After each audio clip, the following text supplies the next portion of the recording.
හරි සියලු දෙනාටම සුබ සන්ධ්‍යාවක්. එහෙනම් තාම අඩුයි පන්ති පටන් ගමු. හරි එතකොට මේ අද කතා කරන්න බලාපොරොත්තු වෙන්නේ 2018 පේපර් එකේ දෙවෙනි කොටස. අපි පළවෙනි කොටස කෙරුවා. දෙවෙනි එක මම දැම්මේ නැහැ ගෲප් එකට ඔයාලට කරන්න. අපි ඔන්ලයින් කරමු. දැනට මේ WhatsApp එකට දැම්ම දැන් චුට්ටකට ඉස්සෙල්ලා. හරි. ගොඩාක් කලින් දැම්මේ නැහැ. මොකද මේ එතකොට ඔයාලට හිතා ගන්න බෑ කොහොමද මේක කරන්න කියලා. දැන් ටක් ගාලා උත්තර දෙන විදිහ අනුව අපිට හිතා ගන්න පුළුවන්. ඔයාලට හිතා ගන්න පුළුවන්. ඔයාලා කොච්චර දැන් දැනුමින් සන්නද්ධද කියලා. මේ තියෙන්නේ පළවෙනි වාරේ 2018 පේපර් එකේ දෙවෙනි කොටස. හරි ඒ ටික අපි අනිවාර්යෙන් කරන්න 2019 2020 කරන්නත් ඕනේ. හරි. එහෙනම් අපි ටිකක් මේක වේගෙන් කරගෙන යමු. අවබෝධයෙන් කරගෙන යමු. කොහොමද මේ ටික කරන්න කියලා. හරි. පේපර් එකට යමු. ඒතර ඔයාලට පුළුවන් මේ WhatsApp දාලා තියෙන පේපර් එක අරගන්නත් පුළුවන්. හරි. කිසි ගැටලුවක් නැහැ.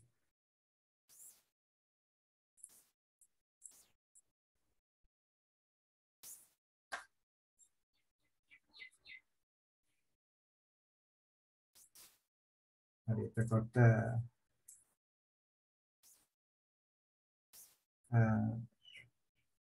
පසින්දු මාව ඇහෙනව නේද?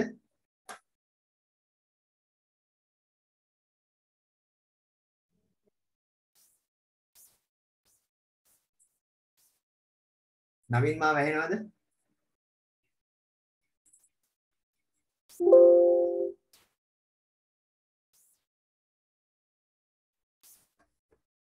චමෝදි මාව ඇහෙනවද? ඇහෙනවා සර්. හරි රයිට් ඕකේ. ඇහෙනවා සර් රයිට්. මැසේජ් බලන්නේ දෙවෙනි අවස්ථාවේදී හරි රයිට්. හරි එහෙනම් මේ අපි බලමු දැන් මේකේ තියෙන වයම් පළාත් අධ්‍යාපන දෙපාර්තමේන්තුව පළමු වාර පරීක්ෂණය 11 වෙනි 2018 first term test එක. එතකොට ඒක කියන සැලකිය යුතුයි පළමු වන ප්‍රශ්නය හා තවත් ප්‍රශ්න 4ක් ඇතුළු ප්‍රශ්න 5කට පිළිතුරු සපයන්න. පළමු වන ප්‍රශ්නෙට ලකුණු 20ක්ද අනිකුත් ප්‍රශ්න වලට ලකුණු 10 බැගින්ද හිමි වෙයි. එහෙනම් පළවෙනි ප්‍රශ්නේ අනිවාර්යයෙන් ඒකට ලකුණු 20ක් හම්බ වෙනවා. පළවෙනි ප්‍රශ්නය සහ තවත් ප්‍රශ්න 4කට පිළිතුරු සපයන්න. හරි. කෙටි හා නිශ්චිත පිළිතුරු සපයන්න. පළවෙනි එකට ඔයාලා දානවා කෙටි හා නිශ්චිත පිළිතුරු. හරි. ඔහේ අයාලේ යන දියාරු උත්තර ලියන්න එපා. right පළවෙනි එක. බලන්න පරිගණක අමතර කොටස් විකිණීමේ ව්‍යාපාරයක යෙදෙන දිනපතා විකුණුම් සහ මිලදී ගැනීම පරිගණකගත කර දිනයේ අවසානයේදී දෛනික අයවැය වාර්තාවක් ලබා ගනී. මෙම කාර්ය සිදු කිරීමේදී විකුණුට භාවිතා කළ හැකි ආදාන උපක්‍රමයක් ප්‍රතිදාන උපක්‍රමයක් නම් කරන්න. හරි බලන්න ආදාන ප්‍රතිදාන උපක්‍රම මොනවද මෙයාට මේ මෙතනදී භාවිතා කරන්න පුළුවන් කියලා?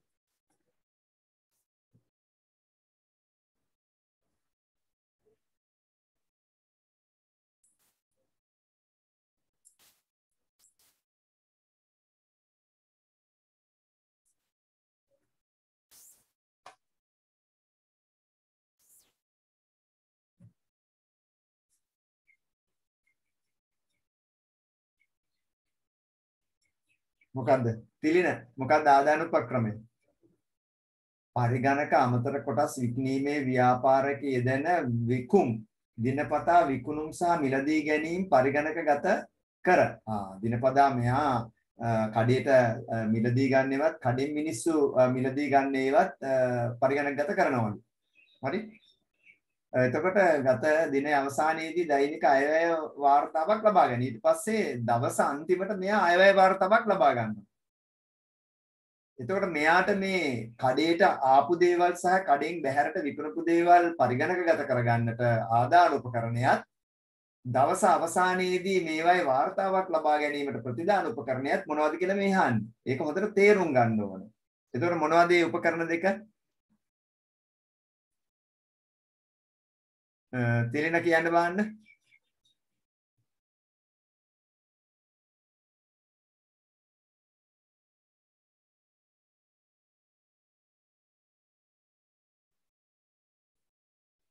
මල්චිත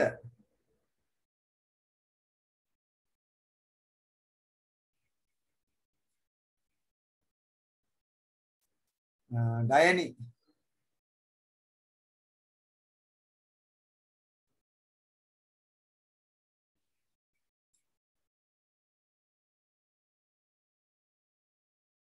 නවීන්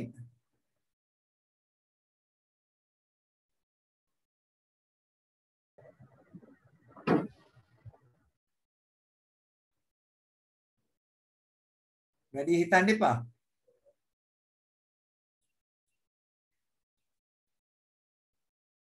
කවුරු හරි දන්න කෙනෙක් කියන්න බලන්න. වෙලා යනවා. කාවින්දියා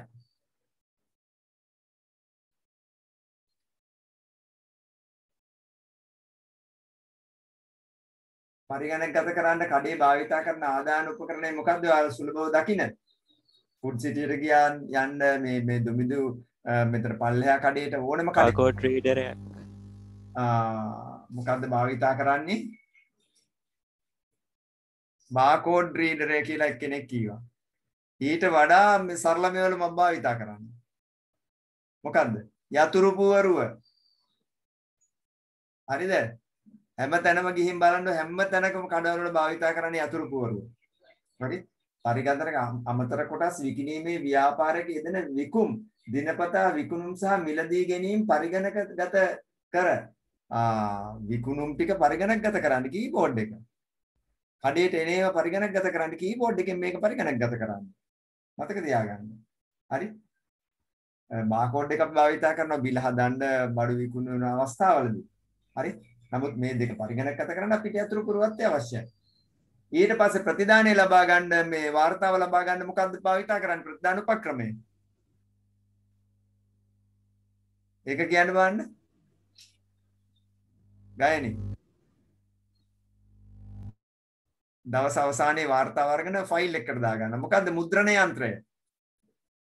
තේරුම් ගන්න මේවයි මේ අමාරු අපිට හිතා ගන්න බැරි උපකරණ නෙවෙයි අහන්නේ. මේ අපි භාවිතා කරන උපකරණ අහන්නේ යතුරු පුරවනයි මුද්‍රණ යන්ත්‍රයයි මෙතනදී ලියන්න වෙන්නේ උත්තර වලට. වෙනේ වලිවත් ඔයාලට ලකුණු හම්බෙන්නේ නැහැ.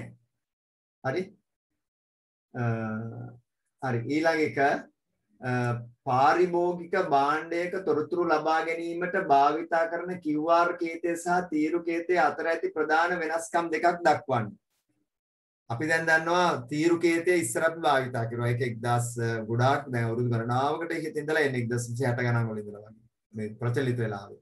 ඊට පස්සේ 1990 ගණන් වල වගේ QR කේතය එන්න ගත්තා. දැන් අද වෙනකොට QR කේතය හොඳටම ජනප්‍රියයි අපේ අතර. ඒතකොට මේ දෙක අතර වෙනස මොකක්ද? වෙනස්කම් කීය දාන්නේ? අතර ප්‍රධාන වෙනස්කම් දෙකක් දක්වන්න. කවුරු හරි කියන්න බෑනේ වෙනස්කම් දෙකක්. පසින්දු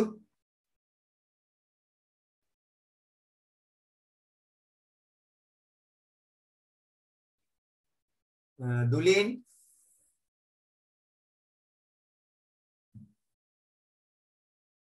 සෙනෙත් එහෙනම් මොකද්ද බාකෝඩ් රීඩර් එකයි QR කේතයයි ගත්තාම මේ දෙකේ QR කේතය කියවෙන එකේ වේගය වැඩි බාකෝඩ් එකේ වේගය අඩුයි. ඒක තමයි QR කියන්නේ. quick response කියන එක. එහෙනම් මේක කියව ගැනීමේ වේගය QR කේතේ වැඩි, තීරු කේතේ අඩුයි. ඊට පස්සේ තීරු කේතේ ගබඩා කරලා තියෙන තොරතුරු ප්‍රමාණය අඩුයි. අඩු තොරතුරු ප්‍රමාණයක් ගබඩා කරලා තියෙනවා. ඒතර QR කේතේ වැඩි තොරතුරු ප්‍රමාණයක් ගබඩා කරලා තියෙනවා. මේවා වෙනස්කම්. බාකෝඩ් එකේ තියෙන්නේ තීරු කේතේ තියෙන අඩු තොරතුරු ප්‍රමාණයක් QR කේතේ වැඩි තොරතුරු ප්‍රමාණයක්. ආයි මොනවද? බාකෝඩ් එක අංකමය කියවීමක් අංක තමයි සංඛ්‍යාවක් තමයි කියව ගන්න නිර්මාණය කරලා තියෙන්නේ. බාකෝඩ් එකෙන් හැම වෙලේම කියව ගන්නේ සංඛ්‍යාවක්. හරි? දීලා තියෙන සංඛ්‍යාවක් කියව ගන්නවා යා. නමුත් QR කේතෙන් මොකද කරන්නේ? බහුමාධ්‍ය කියවා ගැනීමේ හැකියාව තියෙනවා. හරි? බහුමාධ්‍ය කියවා ගැනීමේ හැකියාව තියෙනවා. බහුමාධ්‍ය පෙන්වීමේ හැකියාව මෙයාට තියෙනවා. හරි? එයා බහුමාධ්‍ය ආකාරයෙන් ක්‍රියා කරනවා. එයාට රූප පුළුවන් ශබ්ද පුළුවන් මේ දේවල් ගණනය කර ගැනීමේ හැකියාව තියෙනවා. එතකොට QR කේතයෙන් යම්කිසි භාණ්ඩයක් හා සම්බන්ධ වෙනවා. QR කේතයෙන් භාණ්ඩයකට දාලා වෙබ් අඩවියට අපි ගමන් කරනවා. මේ වගේ පැහැදිලි වෙනස්කම් අපිට ලියන්න වෙනවා බාකෝඩ් එකයි QR කේතයයි අතර. හරි. තවත් වෙනසක් තමයි බාකෝඩ් එකේ දත්ත රඳවා ගැනීමේ හැකියාව තියෙන්නේ එක පැත්තකට. හරි. තිරස් අතර කියලා කියනවා. නමුත් ඒක ඊට පස්සේ QR කේතේ තොරතුරු රඳවා ගැනීමේ හැකියාව දෙපැත්තටම රඳවා ගන්න පුළුවන්. තිරස් සිරස් ආකාරයට දෙපැත්තටම තොරතුරු රඳවා ගැනීමේ හැකියාව තියෙනවා QR කේතේට. හරි. එතකොට බාකෝඩ් එක ද්විමාන QR කේතය ත්‍රිමාන විදිහට අපි සලකනවා. හරි. හරි. මේ වගේ වෙනස්කම් දෙකයි ලියන්න තියෙන්නේ. හරි ඊට පස්සේ තුන්වෙනි එක. ඊ රාජ්‍ය යෙදුම් දැක්වෙන පහත වගුව සලකා පළමු තීරුවේ එක් අයිතම දෙවන තීරුවේ අයිතම සමග ගලපා ඔබගේ පිළිතුරු පත්‍රයේ එම ගැලපීම් යුගල අදාළ ලේබල යොදා සඳහන් කරන්න. හරි බලන්න. පළමු තීරුව දෙවන තීරුව. පළවෙනි එකෙන් කියනවා මොකද්ද? ශ්‍රී ලංකා රේගු විස්තර වෙනත් රාජ්‍යයකට ලබා දීම. මොකක්ද ඒකට ගැලපෙන එක? ශ්‍රී ලංකාවේ රේගු විස්තර වෙනත් රාජ්‍යයකට ලබා දීමට. ඊ රාජ්‍යයේ යටතේ තියෙන ක්‍රමවේදය මොකක්ද? G2G. G2G government to government. බාන්න ඒක අර ඉංග්‍රීසි වචන ඉගෙනගෙන තිබෙන්නේ නැත්නම් වරද්දනවා. G2G government to government. B එක වාණිජ සංවිධාන තොරතුරු ව්‍යාපාර වලට සැපයීමට. වාණිජ සංවිධාන තොරතුරු ව්‍යාපාර වලට සැපයීමට. මොකක්ද ගන්නෙ? G2B. G2B government to business. government to business. රාජ්‍ය සේවකයන්ට චක්‍රලේඛ නිකුත් කිරීම.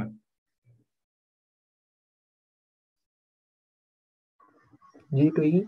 G2E E කියන්නේ මොකක්ද කියලා දැනගෙන E කියන්නේ employer කියන එක. employee කියන්නේ සේවකයා. එහෙනම් government to employees.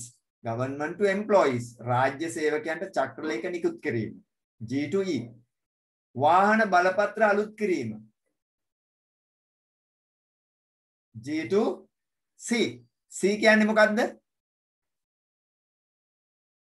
C කියන්නේ ඇයි? Citizens. Very good. Citizens කියන්නේ පුරවැසියන්. එහෙනම් ඔයාලා මතක තියාගන්න ඕනේ G2G, G2C, G2E, G2B කියන්නේ මොනවද කියලා. මේ ඉංග්‍රීසි වචන ටික දැනගන්න ඕනේ. මේවා ප්‍රශ්න පත්‍රවල සමහර අවස්ථාවල දෙනවා. හරි. එහෙනම් ඒක ගැටලුවක් නැහැ. හතරවෙනි එකට එනවා. පරිගණක ජාලකරණයේදී භාවිතා වන ස්විචයෙහි සහ නාභියෙහි ඇති වෙනස්කම් දක්වන්න. එතකොට අපි දන්නවා ස්විච් එක කියන්නේ එකක්, නාභිය කියන්නේ තව එකක්. මේ දෙක අතර වෙනස්කම් තියෙනවා. මේ වෙනස්කම් මොනවද කියලා අහනවා ස්විච් එකයි නාභියයි අතර වෙනස්කම්. ඔයාලා මේවා ඉගෙන ගත්තා මට මතකයි මොකේද 10 පොතේ ඉගෙන ගත්තා. ස්විච් එක නාභිය. කවුරු හරි එක්කෙනෙක් කියන්නේ වෙනස්කමක් ස්විච් එකයි නාභියයි අතරේ? නාභියේ තොරතුරු සියලුම පරිගණක වලට යොදන අතර ස්විච් එකකින් අදාළ පරිගණක විතරක් ගත්තොත් මාරු කරා. හරියටම හරි. ස්විච් එකෙන් කරන්නේ නාභියෙන් කරන්නේ ජාලය තුල ඉඳගෙන යා සෑම පරිගණකෙකම තොරතුරු බෙදා හරිනවා. හරි? අදාළ පරිගණක නෙමෙයි. ඔක්කොටම යවනවා මෙයා තොරතුරු. නමුත් ස්විච් එක කරන්නේ අදාළ පරිගණකේ හොලා ඒ පරිගණකයට යවනවා. ඒ තුලින් නාභිය මොකද කරන්නේ? ජාලය තුල අනවශ්‍ය තදබදයක් ඇති කරනවා. ස්විච් එක ජාලය තුල අනවශ්‍ය තදබදයක් ඇති කරන්නේ නැහැ. හරි? එහෙනම් ඕන් නාභිය අයින් වෙන්න එක් හේතුවක්. හරි? එයා නිවැරදි කීවා. තවත් මට කියන්න එක ස්විච් එක අනවශ්‍ය තදබදයක් ඇති කරන්නේ නැහැ. නාභිය අනවශ්‍ය තදබදයක් ජාලය තුල ඇති කරනවා. ඔක ප්‍රධාන හේතුව. තවත් එකක් ස්විච් එක පූර්ණ දීපද විදියට වැඩ කරනවා, නාභිය අර්ධ දීපද විදියට වැඩ කරනවා. හරි නිවැරදි. හරියටම හරි. ස්විච් එක ඇවිල්ලා පූර්ණ ද්විපත විදිහට දෙපැත්තටම කමියුනිකේට් කරන එක අවස්ථාවේදී. ඒ හින්දා තමයි හරියටම අදාළ පරිගණකේ යා තෝරගන්නේ තොරතුරු යවන්න ඕනේ. නාභියට එහෙම බෑ. නාභිය අර්ධ ද්විපත ආකාරයට තමයි කටයුතු කරන්නේ. අර්ධ ද්විපත ආකාරයට කටයුතු කරන නිසා යාට නිවැරදි පරිගණකයේ බුද්ධිමත් උපකරණයක් විදිහට ක්‍රියා කරලා හොයාගන්න බෑ. එහෙනම් නාභිය බුද්ධිමත් නොවන උපකරණයක් විදිහටත් ස්විචය බුද්ධිමත් උපකරණයක් විදිහටත් අපි සලකනවා. මේවා තමයි ප්‍රධාන හේතු. වලට මතක ඇති අපි මේවා ඉගෙන ගත්තා. මේක බලන්න චුට්ටක් ඉගෙන ගත්තොත් කියලා. grade 10 වලදී. ස්විචය සහ නාභිය පරිගණක දෙකක් හෝ ඊට වැඩි ප්‍රමාණයක් හෝ අතර සම්බන්ධතාවයක් ගොඩනැගීම සඳහා මැදිහත් කරු ලෙස ක්‍රියා කරන්නේ ස්විචය හෝ නාභියයි. මේ සම්බන්ධතාව සඳහා නියමු මාධ්‍යයක් යොදා ගැනෙන අතර එක් කෙළවරක පරිගණකෙහි ඇති ජාලකරණ කෙවණියට RJ45 අනෙක් කෙළවරේ ස්විචය හා නාභිය ඇති කෙළවරටද සම්බන්ධ කරනු ලබයි. ඊට පස්සේ කියනවා ස්විච් සහ නාභියේ ඇති වෙනස්කම් කිහිපයක්. ප්‍රධානතම වෙනස වන්නේ හෝමාරු වේගයයි. එහෙනම් හොඳම වෙනසක් මොකද්ද? හෝමාරු වේගය. නාභියට අඩු හෝමාරු වේගයක්ද ස්විච් එකට වැඩි හෝමාරු වේගයක්ද තියෙනවා. පරිගණක ජාලයේ ඇති පරිගණක අතර තොරතුරු හෝමාරුවේදී නාභිය හෝමාරු කරනු ලබන තොරතුරු සියලුම පරිගණකයට යොමු කරන අතර ස්විචය තොරතුරු යොමු කරන්නේ අදාළ පරිගණකයට පමණි. මෙහිදී නාභිය විසින් අනවශ්‍ය තදබදයක් ඇති කරනු ලබයි. තොරතුරු හෝමාරුවේදී නාභිය ක්‍රියාත්මක කරන්නේ අර්ධ ද්විපත විධික්‍රමය වන අතර ස්විචය පූර්ණ ද්විපත විධික්‍රමය යොදාගෙන. කොහොම බලන්න කොයි ටික දැන් පාඩම් කරලා තියෙන එක්කනට අග්ගාලා උත්තර දෙනවා උත්තර ලියනවා. මේ අච්චුපත බලන්නේ නැති මම දුන්න නෝට් එක බලන්නේ නැති අය මේක කරන්නේ නැහැ. හරි. එහෙනම් හරි ඕම් පරිගණක ජාලයේදී භාවිත වන ස්විචයේ නාභියේ වෙනස අපි වටහා ගත්තා. ඒ දෙක ක්‍රියා කරන්නේ කොහොමද කියලා නැවතත් දැනගත්තා. right. පස්වෙනි එක x සමානයි 1.0.1.2 පාදයෙන් සහ y සමානයි 1.1.1.2 පාදයෙන් නම් x ධන y හි අගය ෂඩ්දශමයේ සංඛ්‍යාවක් ලෙස දක්වන්න. ටග්ගල උත්තරේ ගන්න බලන්න ෂඩ්දශමයේ සංඛ්‍යාවක් ලෙස මේ දෙක.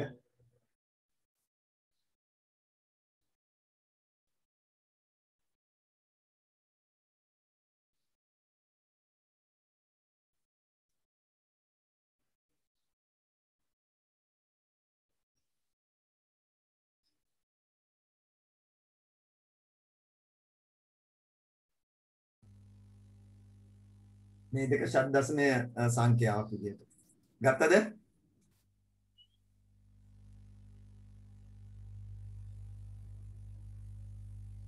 මේ දෙක ෂඩ්දශමය සංඛ්‍යාවක් විදිහට ගන්න ඕනේ.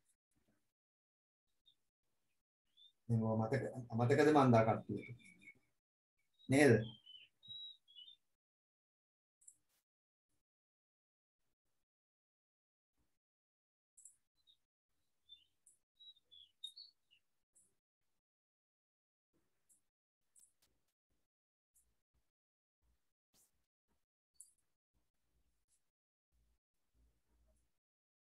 හරි මොකද්ද මේ දෙක එකතුව කියන්නේ x සමානයි දෙකේ පාදෙන්නේ. එහෙනම් x සමානයි 1 0 0 1 0 දීලා තියෙනවා. y සමානයි 1 1 1 1 දීලා තියෙනවා. එහෙනම් මෙතනදී මට කියන්න බෑන්න මේකේ අගය කීයද? දශමයේ වලින් 1 2 4 8 16.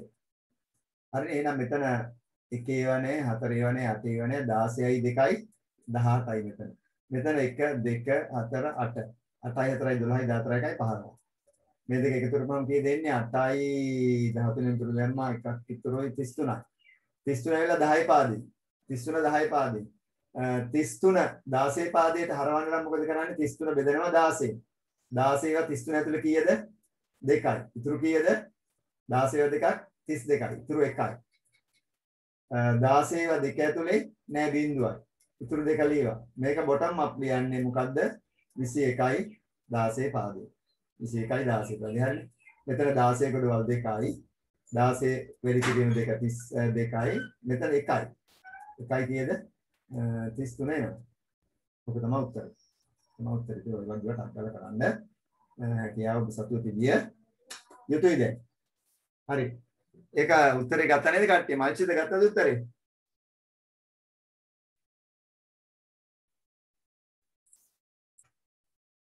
හරි ඊළඟ එකට එන්න. ඔව් සර්. හරි රයිට් ඕකේ. හරි. 6 වෙනි එක. පරිගණකවල දත්ත නිරූපණය සඳහා යුනිකේත ක්‍රමය අත්‍යවශ්‍ය වන්නේ මන්දයි කෙටියෙන් දක්වන්න. කෙටියෙන් දක්වන්න කියවම ඡේද ලියන්න නෑ ඔයාලට. කේත ක්‍රම අපි කීයක් භාවිතා කරනවද? ඒනුක කියන්නේ කේත ක්‍රම කීයද?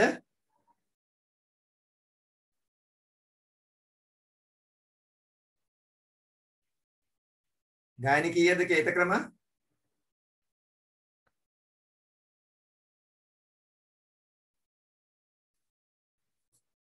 තිලින කියන්නේ කේත ක්‍රම කීයද කියලා? 4යි. කේත ක්‍රම 4යි. බය නැතුව ටක් ගාලා උත්තරය අහනකොට කියන්න පුළුවන් වෙනවා දැන් 11 ළමයි විදියට. හරි කේත ක්‍රම 4යි. මට කියන්න නවීන් කේත ක්‍රම 4.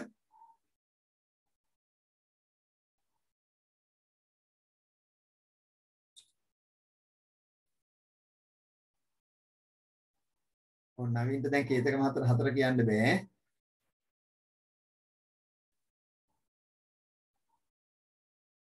කියන්න වෙන කෙනෙක් කේත ක්‍රම 4 මට කියන්න ටක් ගාලා. වත්සල ඉන්නවද? සෙනෙත් කියන්න.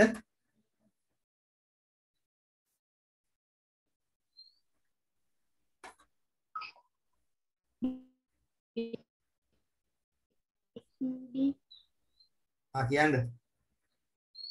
BCD, ASCII, EBCDIC, Unicode.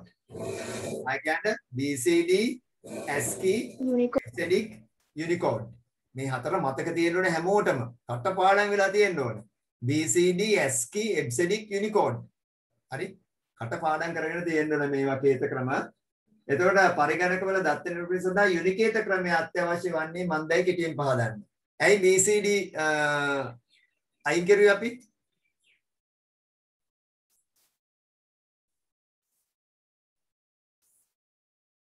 ඇයි BCD අයින් කරුවේ?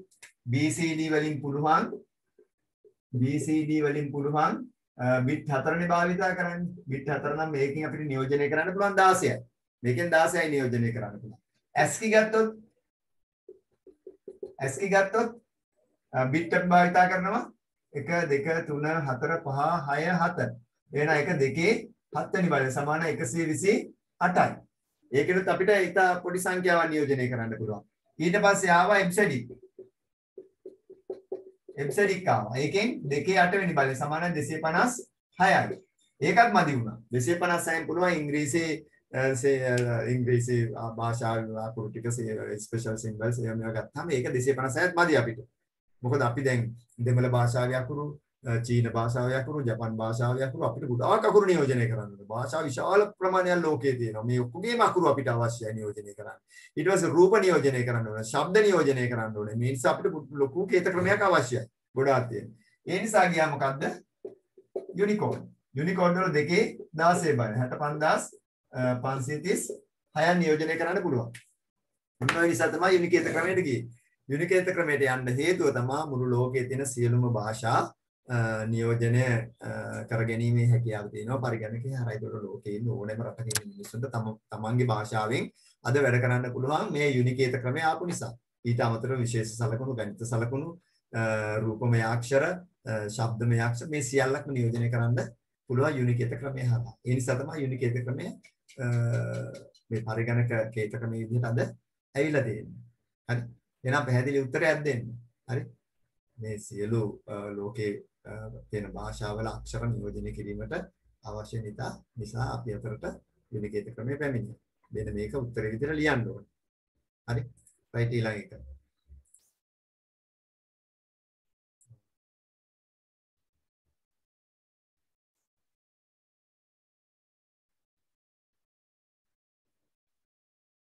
හරි.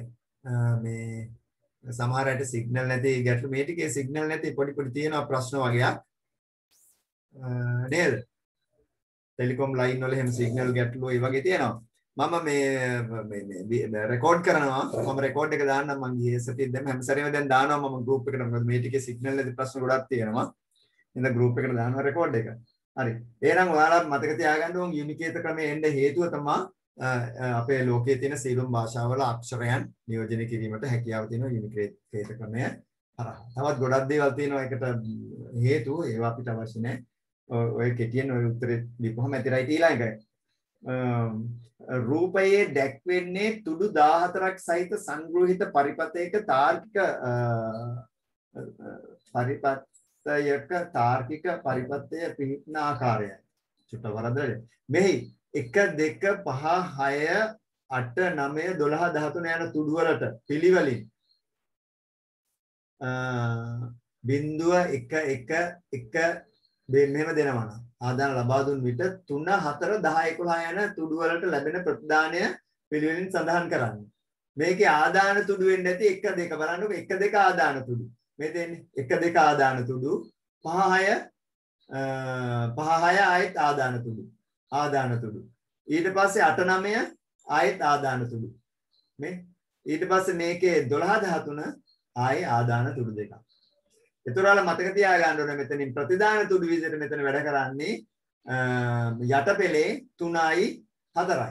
උඩ පෙළේ 11යි 10යි ප්‍රතිදාන තුඩු විදිහට ක්‍රියා කරනවා. එහෙනම් ලබා දුන්නට 3 4 තුඩු වලට ලැබෙන්නේ මොනවද කියලා. එහෙනම් තුන්වෙනි තුඩුවට මොකද්ද ලැබෙන ආදානය? 1 2 දීලා තියෙන්නේ 0.1යි. 1 2 දීලා තියෙන්නේ 0.1යි. තුන්වෙනි තුඩුවට එන ප්‍රතිදානය මොකද්ද?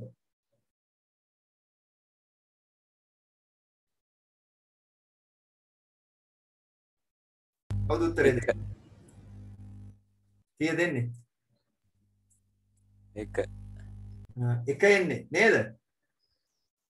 මොකද ගේට් එක NAND ගේට් එකක් තියෙන්නේ. NAND ගේට් එකක් තියෙන්නේ. AND ගේට් එකේ නම් මේ 0.1යි ගියාම 0 එන්නේ NAND ගේට් එකේ 1 එන්නේ. එහෙනම් තුන්වෙනි එකට 1 එන්නේ. පැහැදිලිද ඒක? බෝඩ් එකේ කරන්න වෙයිද?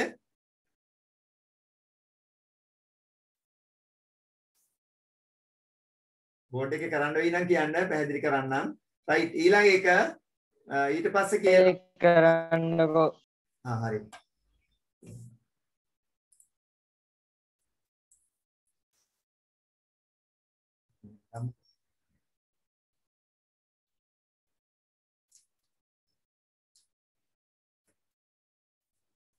රයිට් මේක කියන්නේ පුතේ දැන් මෙතන තියෙන ගේට් එක NAND ගේට් එකක් තියෙන්නේ. මෙතන ටිකක් මහත ගන්න. රයිට් මෙතන තියෙන ගේට් එක NAND ගේට් එකක් තියෙන. ඒකේ ආදාන දෙකක් තියෙනවා. ආදාන දෙක තමයි 1 2. හරි 1 2. කොහොම තියෙන්නේ? මේක NAND ගේට් එකනේ තියෙන්නේ. මේ NAND ගේට් එකේ ආදාන දෙකට යවනවලු 0.1යි. මෙතන 0.1යි ගියාම ඔයාලා දන්නවා AND ගේට් එක කරා 0.1යි ගියාම මොකද වෙන්නේ? එන්නේ 0. AND ගේට් එක අපි තියරිය දන්නවා ආදාන සියල්ලම එක විදිහට ප්‍රතිදානය එකයි කියන එක. එහෙනම් මේ NAND ගේට් එකන්නේ තියෙන්නේ. AND ගේට් එකෙන් මෙතෙන්ට එනකොට එන්නේ 0 NAND ගේට් එකේ ඒකේ අනිත් පැත්තේ එන්නේ. එහෙනම් එක එන්නේ. එහෙනම් 1 2 තුඩු දෙකට මේ 0.1යි යවපුවාම එන්නේ 1. ඊළඟට තියෙනවා 5 6 තුඩු දෙකේ 1 1 ගිහිල්ලා තියෙනවා. 5 6 තුඩු දෙකේ 1 1. එහෙනම් 5 1 අපි එළියට ගත්තාම මේක මේ පැත්තට තියෙන්නේ. 5 1 මේ පැත්තට තියෙන්නේ. ඒත් තියෙන්නේ NAND ගේට් එකක්. මේ තියෙන්නේ 5 වෙනි එක, මේ තියෙන්නේ 6 වෙනි එක. මේකට යවනවලු 1 1 කියන එක. එතකොට ඔයා දන්නවා AND ගේට් එකට 1 1 යවපුවාම එන්නේ 1. එහෙනම් NAND ගේට් එකකින් එන්නේ 0. NAND ගේට් එකකින් එන්නේ 0. හරි NAND ගේට් එකකින් එන්නේ 0. ඊට පස්සේ කියනවා 5 8 9. 8 9ට යනවලු 1 බිංදුව. 8 9. 8 9 කියන එකත් මේ පැත්තට තියෙන්නේ. ඔයාලා බලන්න ඒක මේ පැත්තට තියෙන්නේ 8 9 කියන එක. 8 9 කියන එක මේ තියෙන්නේ 8 මේ තියෙන්නේ 9. 8 9 කියන එකට යනවලු 1 බිංදුව. 1 බිංදුව ගියාම මේකෙත් වෙන්නේ 1 බිංදුව නම් AND ගේට් එකෙන් බිංදුව 1 වෙනවා. 1 වෙනවා. ඒතර ඒක තේරුම් ගන්න ඕන. ඊට පස්සේ අන්තිමට 12 13. 12 13ට බිංදුව බිංදුව යවනවා. 12 13. ඒක මේ පැත්තට තියෙන්නේ 12 13. මේ දෙකට බිංදුව බිංදුව යවනවා. එතකොට මොකද වෙන්නේ? බිංදුවයි බිංදුවයි AND ගේට් එකකින් ගියාම බිංදුවයි NAND ගේට් එකකින් ගියාම එකයි. ඒතර ඔයාලට ප්‍රතිදාන විදිහට ලියන්න වෙන්නේ 3 4 10 යන තුඩු වලට ලැබෙන ප්‍රතිදාන පිළිවෙල ලියන්න. එහෙනම් තුන්වෙනි තුඩුවට ආවේ 1, හතරවෙනි තුඩුවට ආවේ 0, 10වෙනි තුඩුවට ආවේ 10වෙනි තුඩුවට ආවේ 1, 11 වෙනි නෙමෙයි ඊළඟට තියෙන්නේ 11 වෙනි තුඩුව. 11 වෙනි තුඩුවට එන්නේ කීයද? 0 0 ගියාම ඒත් එකේ එන්නේ 1 0 1 1. ඔන්න විදිහට තමයි එන්නේ. හරි. මෙන්න මේක උත්තරේ ලියලා තිබ්බනම් හරි. මෙන්න මේක. පැහැදිලිද ඒක? ඔය තියෙන චිප් එකක්. ඔය තියෙන chip එක. ඔය chip එක අපිට කඩෙන් මිලදී ගන්න පුළුවන් ඕකේ අංකේ කියලා. right. ඊළඟට යමු අපි. right. ඊළඟ එක මෙහෙයුම් පද්ධති වල ඇති ආරක්ෂණ කළමනාකරණ කාර්යයන් 3ක් දක්වන්න. මෙහෙයුම් පද්ධතික ඇති ආරක්ෂණ කළමනාකරණ කාර්යයන් කීයක්ද 3ක් දක්වන්න. මෙහෙයුම් පද්ධතියක ආරක්ෂණ කළමනාකරණය සම්බන්ධව මොනවද තියෙන මේ අවස්ථා කීපයක් කියන්න බලන්න. මෙහෙයුම් පද්ධතිය ආරක්ෂා කරගන්නට,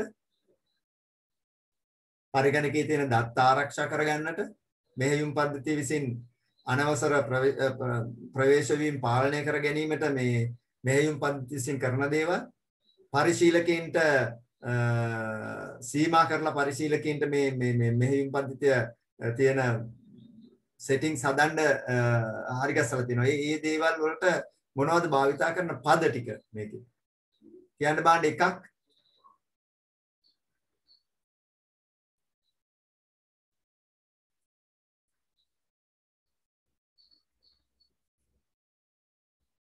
එකක් කියන්න බාන්න.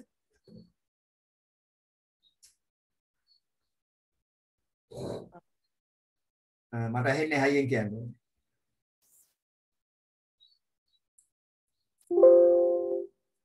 නවීන් එකක් මොකද්ද? අපි පරිගණකයක් අපි අද කාලේ පරිගණකයක් භාවිතා කරනකොට විවිධ පරිශීලකයන්ට විවිධ පරිශීලක ගිණුම් නිර්මාණය කරගන්නට පුළුවන්. එහෙම නැත්නම් අපිට නිර්මාණය කරලා දෙන්න පුළුවන්. එහෙනම් මේ පරිශීලක ගිණුම් නිර්මාණය කරද්දී ඇඩ්මිනිස්ට්‍රේටර් විදිහට දෙන්නේ ගුරුවරුන්ට. දැන් පාසලක් නම් මේ භාවිතා කරන ගුරුවරුන්ට ඇඩ්මිනිස්ට්‍රේටර් accounts හරි ගැස්සලා දෙනවා. ඒතර ඔයාලට ඇඩ්මිනිස්ට්‍රේටර් විදිහට මේකට ලොග් වෙන්න පුළුවන්. ඊට පස්සේ ළමයි limited accounts විදිහට ළමයි මේකට භාවිතා කරන්න ගන්න. ඒ කියන්නේ limited කියන්නේ එයාලට පරිගණකයේ ඇතුළේ තියෙන settings වෙලාව වෙනස් කරන්න, මේ එක settings හරි ගස්සන්න බෑ. දිනේ වෙනස් කරන්න මේ වගේ දේවල් කරන්න බෑ. හරි? එතකොට ආන් ඒක limited account එකක් හදලා දෙනවා. ඊට පස්සේ guest කෙනෙක්, අදිස්සේ guest කෙනෙක් ආගන්තුකයෙක් වෙනවා නම් එයාට වෙනම account එකක් නිර්මාණය කරලා දෙන්න. මේ වගේ user accounts නිර්මාණය කිරීමේ හැකියාවක් දෙනවා පරිගණකයේ. ඒතකොට මේක පරිගණකයේ මෙහෙයුම් පද්ධතිය හරහා එන ආරක්ෂණ කළමනාකරණ ක්‍රමවේදයක්. ඊට පස්සේ තව එකක් කියන්න මට. ඕම් user accounts නිර්මාණය කිරීම එකක්. ආරක්ෂණ කළමනාකරණයේ security management එක යටතේ එන එකක්.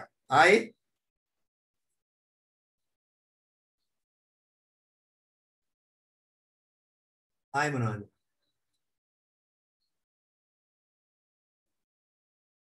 මුරපද භාවිතා කිරීම. passwords ඔයාලට හරි ගස්සන්න පුළුවන් පරිගණකේ. හරි? boot password දාන්න පුළුවන්. නැත්නම් login password දාන්න පුළුවන්. දාලා හරි ගස්සන්න පුළුවන්. හරි? මුරපද භාවිතා කිරීම. ඒ අවකාශය ලබා දෙන්නෙත් මෙහෙයුම් පද්ධතිය. ඒ අවකාශය ලබා දෙන්නෙත් මෙහෙයුම් පද්ධතිය. හරි ඊට පස්සේ සමහර ලාවට මෙහෙයුම් පද්ධතිය දැන් අපේ මේ සිස්ටම් ෆයිල්ස් තියෙනවා. ඒවා හංගලා තියෙනවා. හරි ඒකත් ආරක්ෂණ කළමනාකරන. නැත්නම් සමහර අය මේව මකලා දාන්න පුළුවන්. හරි වැදගත් ෆයිල්ස් මේ සිස්ටම් ෆයිල්ස් හංගලා තියෙනවා මෙහෙයුම් පද්ධතිය හරහා. හිඩන් කරලා තියෙනවා. ඒකත් ආරක්ෂණ කළමනාකරන. හරි එහෙම නැත්නම් සමහර ගොනු තියෙනවා ඒවා මකණ්ඩ ඉඩ අවකාශය දෙන්නේ නැහැ. මකණ්ඩ කියොත් මකණ්ඩ දෙන්නේ නැහැ ඒවා. ඒකත් ආරක්ෂණ කළමනාකරණයේ යටතේ. මොකද ඒවා මැකුවොත් පරිගණකයට හානියක් වෙනවා. එහෙම නැත්නම් පරිගණකයට දත්ත එන යන දත්තවල සුරක්ෂිතතාවය පරිගණකය ආරක්ෂා කර ගැනීමට ගිනි පවුර භාවිතා කිරීම සිද්ධ වෙනවා පරිගණකය ඇතුලේ. හරි? මෙහෙයුම් පද්ධතියක් එනවා මේ firewall system එකක් එනවා software firewall system එකක්. ඒකෙන් පරිගණකයට එන්නේ මොනවද incoming outgoing check කරනවා. check කරලා අවශ්‍ය දේවල් විතරක් මේකට ලබා ගැනීම හැකියාවක් පරිගණකයේ සතුව තියෙනවා. ඊට පස්සේ මෙහෙයුම් පද්ධතියට පුළුවන් වෛරස් ගාඩ් එකක් ප්‍රතිවෛරස මෘදුකාංග වැඩසටහනක් යාවත් කාලය කරගෙන මේන්ටේන් කරගෙන යන්න පුළුවන්. නඩත්තු කරගෙන යන්න පුළුවන්. මේ වගේ තමයි ආරක්ෂණ කළමනාකරණයේ යටතේ මෙහෙයුම් පද්ධතියට ලැබෙන අවකාශ. ලබා දෙන අවකාශ අපිට. එහෙනම් වයින් කීපයක් තමයි ඔයාලා ලියන්න ඕනේ. හරි? user accounts ගැන, මුරපද ගැන, හරි? system files ගැන මේ ගැන කතා කරන්න. ඊට පස්සේ අපි යනවා 9 වෙනි එකට. ශිෂ්‍යයෙකු විසින් සෘජුකෝණාශ්‍රයක පරිමිතිය සෙවීමේ ක්‍රම ලේඛනයක් නිර්මාණය කිරීමට අදහස් කරයි. එම ගැටලුව විශ්ලේෂණය කිරීමේදී එහි විසඳුම් අවකාශය දක්වන්න.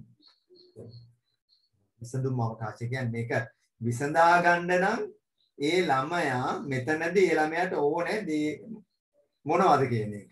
මොකක්ද ආදානය, මොකක්ද සැකසුම, මොකක්ද ප්‍රතිදානය. හරි මේක අහන්නේ විසඳුම් අවකාශය කියලා අහන්නේ. ආදානය, සැකසුම, ප්‍රතිදානය කොහොමද පෙළ ගස්සන්නේ කියන එක අහන්නේ. එහෙනම් කොහොමද ඔයාලා ලියන්නේ? සෘජුකෝණාශ්‍රයක පරිමිතිය සෙවීමේ ක්‍රම ලේඛනයක් නිර්මාණය කිරීම. පරිමිතිය සොයන්නේ පරිමිතිය කියන්නේ වටේ දිග. එහෙනම් මෙතනදී ආදානයේ විදිහට මොනවද ඕනේ? කාවින්දියා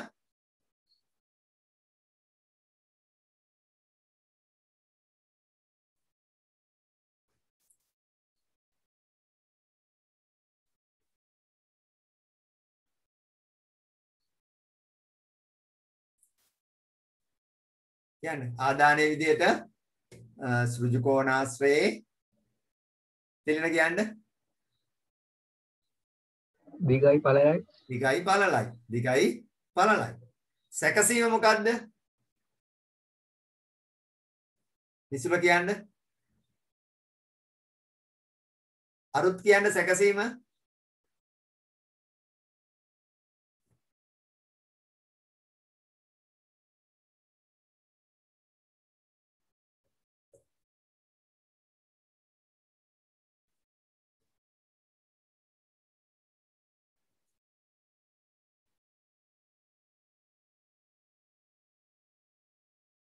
වටේ දිග නේද අහලා තියෙන්නේ. සෘජුකෝණාශ්‍රයක පරිමිතිය. ඔව්. වටේ දිග. මම මොකද කරන්නේ? දිග තිලන කියන්නේ දිග එකතු කිරීම පළල ඒක ගුණ කිරීම දෙක. හරියටම හරි. දිග එකතු කිරීම පළල වරහන් තුල වැඩි කිරීම දෙක. දිග එකතු කිරීම පළල වරහන් තුල වැඩි කිරීම දෙක. හරි. දිගයි පළලයි එකතු කරලා ඒක දෙකෙන් වැඩි කරනවා. ඕක තමයි පරිමිතිය. මේවා තමයි ගණිතයේ චුට්ට. හරි. සැකසුම. ප්‍රතිදානය මොකද්ද? සෘජුකෝණාශ්‍රයේ පරිමිතිය. සෘජුකෝණාශ්‍රයේ පරිමිතිය. සෘජුකෝණාශ්‍රයේ පරිමිතිය විසඳුම් අවකාශය කියන්නේ උන් ඔය ටික ලියන්න ඕනේ. ආදානය, සැකසුම, ප්‍රතිදාන මොකද්ද කියලා. ඒතර මේ වගේ එකක් අහනකොට ඔයාලට මේක මේ සරලව කරන්න පුළුවන් මහා ලොකුට හිතන්න යන්න එපා. ඊට පස්සේ කියනවා 10 වෙනි එක පහත දැක්වෙන පැස්කල් ක්‍රමලේඛයේ ප්‍රතිදානය දක්වන්න. මේකේ ප්‍රතිදානය දක්වන්න. හරි බාහන ප්‍රතිදානය හොයාගන්න බාන්න.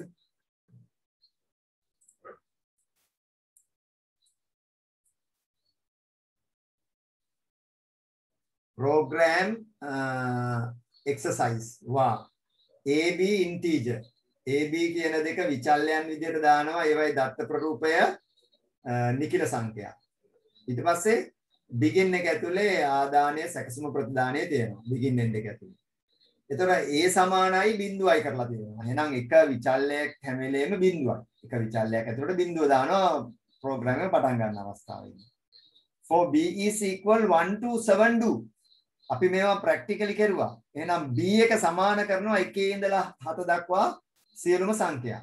පළවෙනි රවුමේදී B 1 වෙනවා, දෙවෙනි රවුමේදී B 2 වෙනවා, තුන්වෙනි රවුමේදී 3 වෙනවා, 4 වෙනවා, 5 වෙනවා, 6 වෙනවා, 7 වෙනවා. ඔය ආදි වශයෙන් යනවා. ඊට පස්සේ ඒක ඉන්ටර්ලූප් එකක් මැද්දේ තේනවා. ආයෙත් begin එකක් දාලා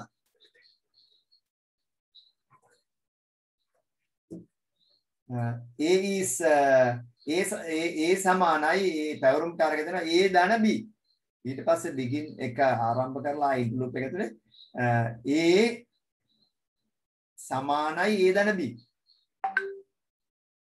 right ln end read ln හරි බාන්න දැන් මට කියන්න මේකේ මේවා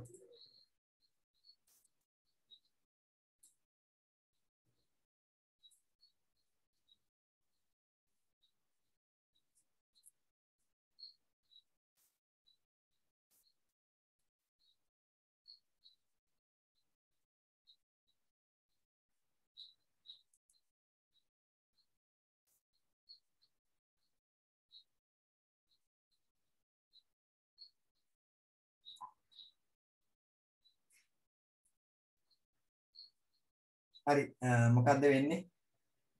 මොකද්ද වෙන්නේ? එතකොට ඔයාලා දන්නවා මේකේ දීලා තියෙනවා A කියලා එකක් දීලා තියෙනවා B කියලා එකක් දෙනවා මේ දෙක විචල්යන් දෙකක්. මේ වගේ අවකාශ දෙකක්. මේ වගේ RAM එකේ හැදෙන අවකාශ දෙකක්. ඊට පස්සේ begin එකට පස්සේ කියනවා A සමානයි බිඳුවයි.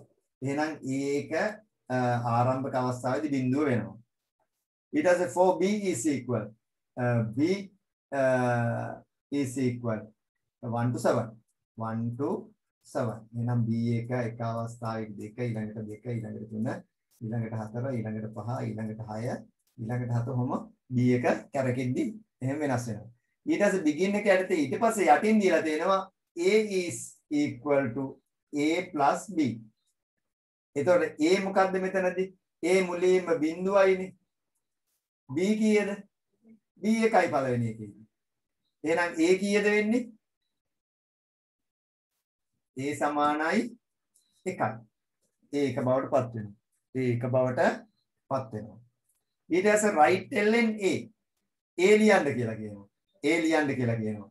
එහෙනම් A ලියනවා මේ මෙතන ඉතින් ප්‍රතිදානය මේක ඇතුලේ ප්‍රතිදානය දෙන්නේ. මෙතන A ලියනවා. A ලියනවා ලියලා A දැන් කීයද? A එකයි කියලා ලියනවා. ලියලා ln තියෙන යට රූලට යනවා මේක. මේක යට රූලට යනවා. එනවා එක ලීව යට රූලට ගියා. ඊට පස්සේ ආයෙත් මේක කරකිනවා. මොකද 4b is equal 1 to 7 කිව්වනේ. ඒ අවස්ථාව ගන්න කරකිනවා. ඕන් මේ දෙවෙනි අවස්ථාවේදී මොකද වෙන්නේ b වලට? දෙවෙනි අවස්ථාවේදී b වලට මොකද වෙන්නේ? b දැන් කීයද? දැන් b එක 1යි. හරි. ඊට පස්සේ දෙවෙනි අවස්ථාවේදී b 2 බවට පත් වෙනවා. b 2 බවට පත් වෙනවා. ඊට පස්සේ මොකද වෙන්නේ? ඊට පස්සේ මෙතන කරා a is equal to a plus b. එහෙනම් a දැන් කීයද? a එක වෙලා තිබ්බ ඉස්සෙල්ලා. එහෙනම් a 1යි ආයි b දෙවෙනි අවස්ථාවේ 2 වෙනවා සමානයි ඒක 3යි. එහෙනම් a 3 බවට පත් වෙනවා. a 3 බවට පත් වෙනවා. ඊට පස්සේ ආයි දෙවෙනි අවස්ථාවේ මොකද කරන්නේ? a දැන් මේක යටට ගියානේ right එල්ලෙන් 3 ලියුණා ආයි යටට යනවා. a දැන් 3යි. a 3යි. b දැන් 2යි. ඊළඟට අනිත් සැරේදී b කීයද වෙන්නේ? කීයද වෙන්නේ? දැන් පළවෙනි සැරේ b 1 වුණා, දෙවෙනි සැරේ b 2 වුණා, තුන්වෙනි සැරේ b රවුමේදී b 3 වෙනවා. හරි?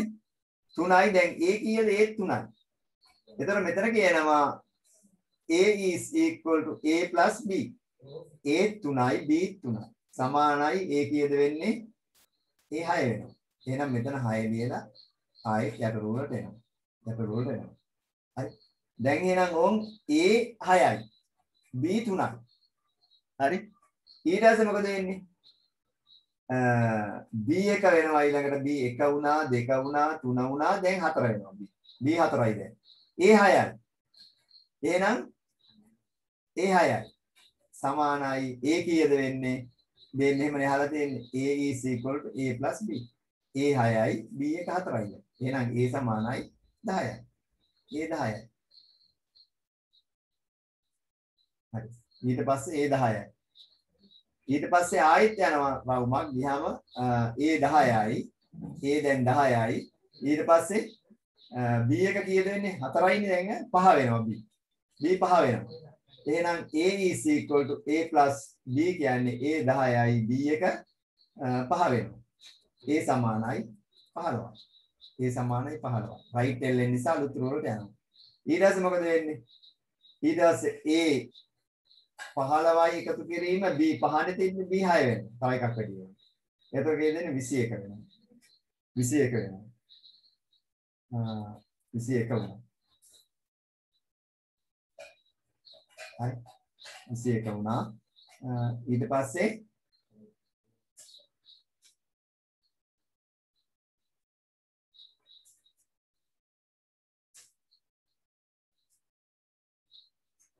හරිනේ එතකොට හරිනේ.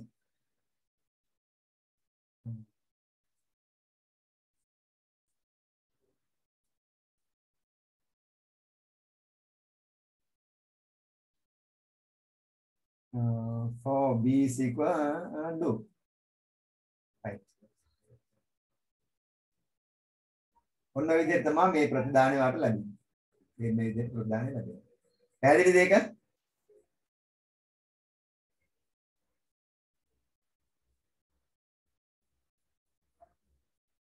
පැහැදිලිද ඒක? තේලෙන? ඔව් සර්. ආන්නේ විදිහට ටික වැඩි වෙගෙන යනවා. ඒක ඔයා තේරුම් ගන්න ඕනේ.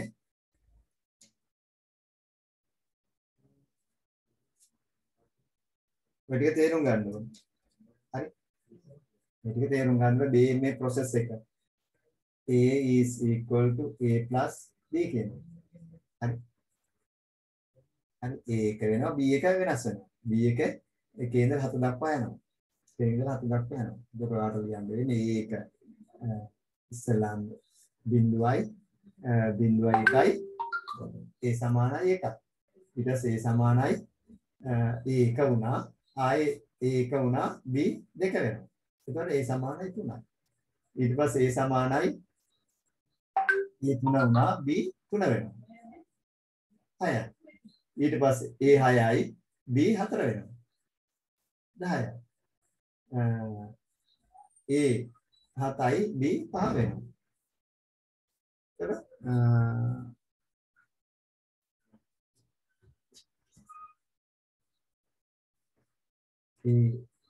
මේ 6නේ 6යි එතන වරුණා පුතානේ ඉස්සෙල්ලා අපිට හරි අපිට 1යි 2යි එතන 1 ආවා 2යි 3 ආවා අනිතෙන් දෙකේ නෙමෙයි මෙතන A 3නේ හරි A 3යි B 3යි 6යි ඊට පස්සේ A 6යි B 4යි 10යි ඊට පස්සේ A 10යි B 5යි 15යි ඊට පස්සේ A 15යි B 6යි 21යි ඊට පස්සේ A 21යි මෙතන 7යි 28යි මොකද ආදි වශයෙන් තවත් ඕනනම් දීලා තිබුණා තවත් වැඩි යනවා මේ ටික තමයි ඔයාලා අවබෝධ කරගන්න ඕනේ. හරි ඊළඟට අපි යනවා.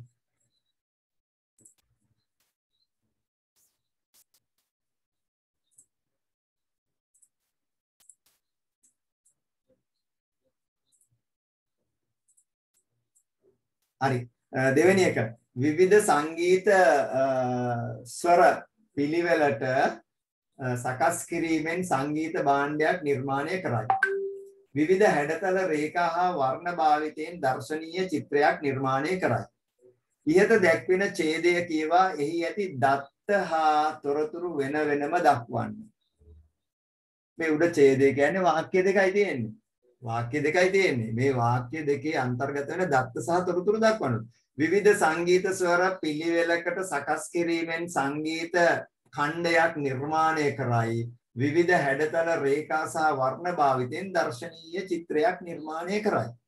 කියපුවම මට උතන කියන්න ඒනුක කියන්න බෑන්න දත්ත සහ තොරතුරු කියන්නේ මොනවද උතන කියලා?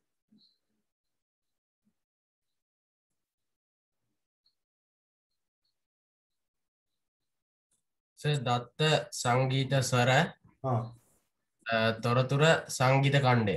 හරි. අනිත් එකේ ඊළඟ එකේ දත්ත විවිධ හැඩතල රේඛා හා වර්ණ තොරතුර දර්ශනීය චිත්‍රයක්. very good. හරියටම හරි. අන්න ඒ ටික ලියන්න ඕනේ. මේකේ මහා ලොකු දෙයක් නෑ. චූටි දෙයක් තියෙන්නේ. මේක දිහා බලාගෙන උඩ බලාගෙන ඉඳලා හරියන්නේ. චුට්ටක් කියවල බලන්න මේකේ ආදාන මොනවද? මේ සැකසුම හරහා ලැබුණු ප්‍රතිදාන මොනවද? එතකොට ආන් ටක් ගාලා මේක ඔළුවට වැටෙනවා. ඒ හැම වෙලේම ආදාන සැකසුම ප්‍රතිදාන කියන එක ඔළුවේ තියෙන්න ඕනේ IT වලදී. හරි? ආදාන සැකසුම ප්‍රතිදාන සහ බිඳුව එක මේ ඔළුවේ තියෙන්න ඕනේ. right දෙවෙනි එක. ඉහත දැක්වෙන කෙවෙනි වලට සම්බන්ධ කළ හැකි උපක්‍රමය බැගින් දක්වන්න. ඉහත දැක්වෙන කෙවෙනි වලට පහත දැක්වෙන කෙවෙනි වලට සම්බන්ධ කළ හැකි උපක්‍රමය බැගින් දක්වන්න. හරි PS2 වලට දැන් ඔයාලට භාවිතා වෙන්නේ නැහැ මේ PS2 කෙවෙනි. නමුත් ඔයාලා දන්නවා PS2 එකට සම්බන්ධ කරන්න පුළුවන් උපක්‍රම මොනවද? මල්චිත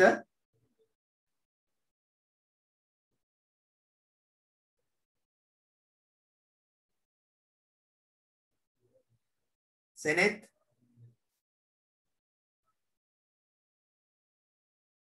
අරුත් කීබෝඩ් එකයි මවුස් එකයි. හරි. PS2 පෝට් දෙකක් තියෙනවා. එකක් දම් පාටයි එකක් කොළ පාටයි.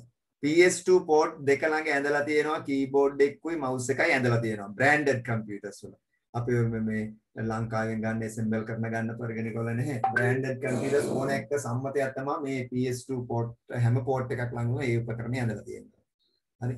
එහෙනම් කීබෝඩ් එකයි මවුස් එකයි තමයි භාවිතා කරන්නේ දම් පාට එක යතුරු පුවරුවටත් කොළ පාට එක මූසිකයටත් භාවිතා කරනවා. ඉස්සර මවුස් එකයි කීබෝඩ් එකයි ආවේ ඒ ගහන තැන අවසාන ටික දම් පාටට කොළ පාටට ආවේ. වර්ණ වලින් හඳුනා ගන්නට. right? දැන් ඒවා වෙනස්. දැන් එකම පාටින් එනවා. හරි. එහෙනම් ඕම් හරි. එතකොට එහෙනම් ඊට පස්සේ HDMI කෙවිනියට සම්බන්ධ කරන්න පුළුවන් උපකරණ මොනවද? බහුමාධ්‍ය ප්‍රක්ෂේපකය. ඔව්. HDMI කෙවෙනිය high definition multimedia interface. අපි දැන් මේකට සම්බන්ධ කරනවා බහුමාධ්‍ය ප්‍රක්ෂේපකය සම්බන්ධ කරනවා. multimedia projector කියපුවම ඔයාලා දන්නවා. එහෙම නැත්නම් ඔයාලා ගෙදර භාවිතා කරන රූපවාහිනී යන්ත්‍රය සම්බන්ධ කරන්නේ HDMI port එකට. හරි. ඔයාට ඕනනම් ඔයාගේ ගෙදර තියෙන රූපවාහිනිය පරිගණකයේ සිස්ටම් යුනිට් එකට සම්බන්ධ කරනවා. HDMI වලින් සම්බන්ධ කරනවා. එහෙම නැත්නම් අංකිත ශබ්ද වාහිනී යන්ත්‍රයක් HDMI වලින් සම්බන්ධ කරන්න. හේතුව ශබ්ද වාහිනී යන්ත්‍රයට ශබ්ද HDMI කේබල් එකට පුළුවන් විශේෂත්වය තමයි රූප විතරක් නෙමෙයි ශබ්දයක් තරයි යන්න පුළුවන් HDMI කේබල් එකට. VGA වලට DVI වලට බෑ මේ දේ කරන්න. නමුත් HDMI එකට කරන්න පුළුවන් විශේෂත්වය මොකද්ද? ශබ්ද සහ රූප කියන ඔඩියෝ වීඩියෝ දෙකම ගෙනියන්න පුළුවන් HDMI කේබල් එකට. ඒකයි විශේෂත්වය. ඊට පස්සේ USB කෙවණියට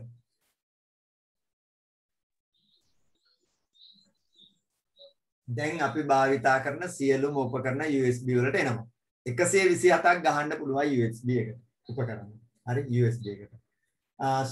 එතකොට ශ්‍රේණිගත කෙවෙනිය ඉස්සර තිබ්බේ දැන් නැහැ.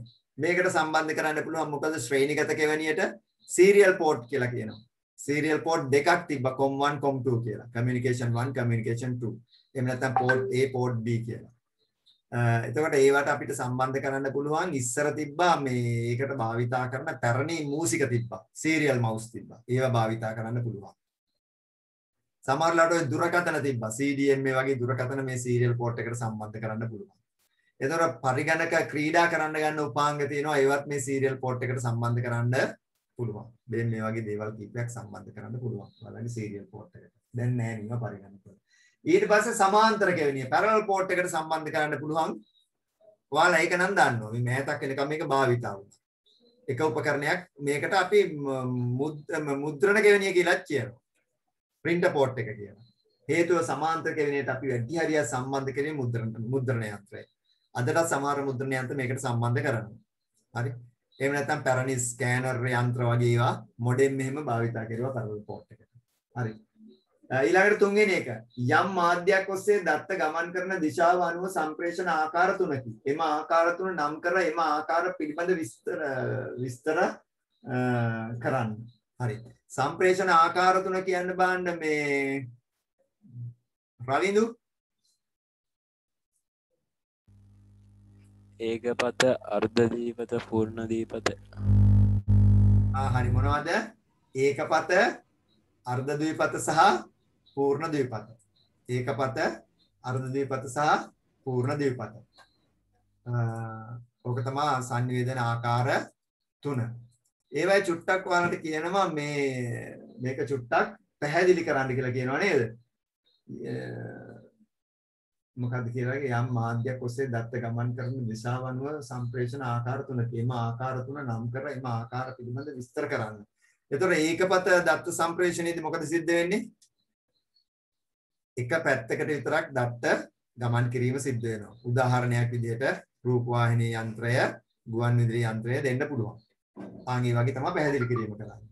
එතකොට අර්ධ ද්විපත වරකට එක පැත්තකට දත්ත ගමන් කිරීම සිද්ධ වෙනවා. ඒ පැත්ත අවසන් වුණාට පස්සේ අනිත් පැත්තේ ඉඳලා දත්ත සම්ප්‍රේෂණය සිද්ධ වෙනවා. උදාහරණ හොඳම උදාහරණය වෝකි ටෝකි යන්ත්‍රය. මේව තමයි පැහැදිලි කරන්න කියන්නේ. පූර්ණ ද්විපත එකම අවස්ථාවේ දෙදිසාටම දත්ත ගමන් කිරීම සිද්ධ වෙනවා. උදාහරණ දුරකථනය. තවත් දේවල් දෙන්න පුළුවන්. එක උදාහරණයක් දීලා ඒක පැහැදිලි කිරීම තමයි කරන්න වෙන්නේ. රයිට් පස්වෙනි එක. පහද දැක්වෙන්නේ පරිගණක ජාල සටහනකි. ජාලස්ථල විද්‍යාව අනුව දකුණු පස දැක්වෙන පරිගණක ජාල වර්ගය කුමක්ද කියලා අහනවා. ජාලස්ථල විද්‍යාවට අනුව ජාලස්ථල විද්‍යාව කියන්න බෑ මට කීයක් තියෙනවද කියලා ඒවා මොනවද කියලා නදීෂණ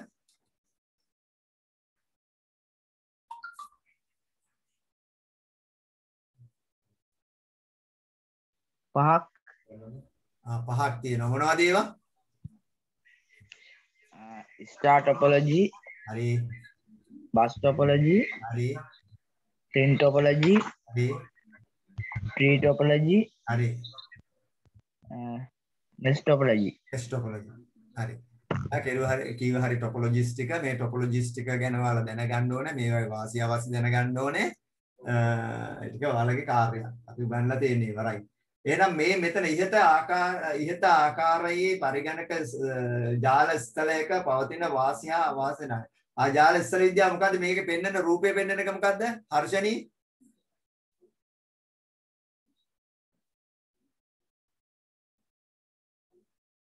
මොකද්ද මේ ජාල ස්ථල විද්‍යාව හර්ෂණී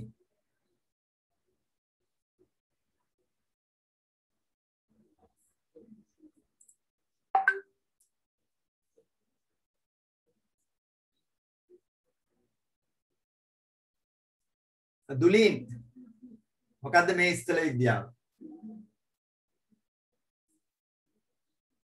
නවීන්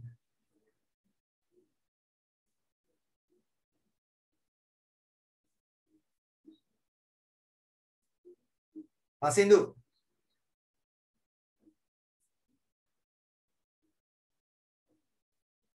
ඒනුක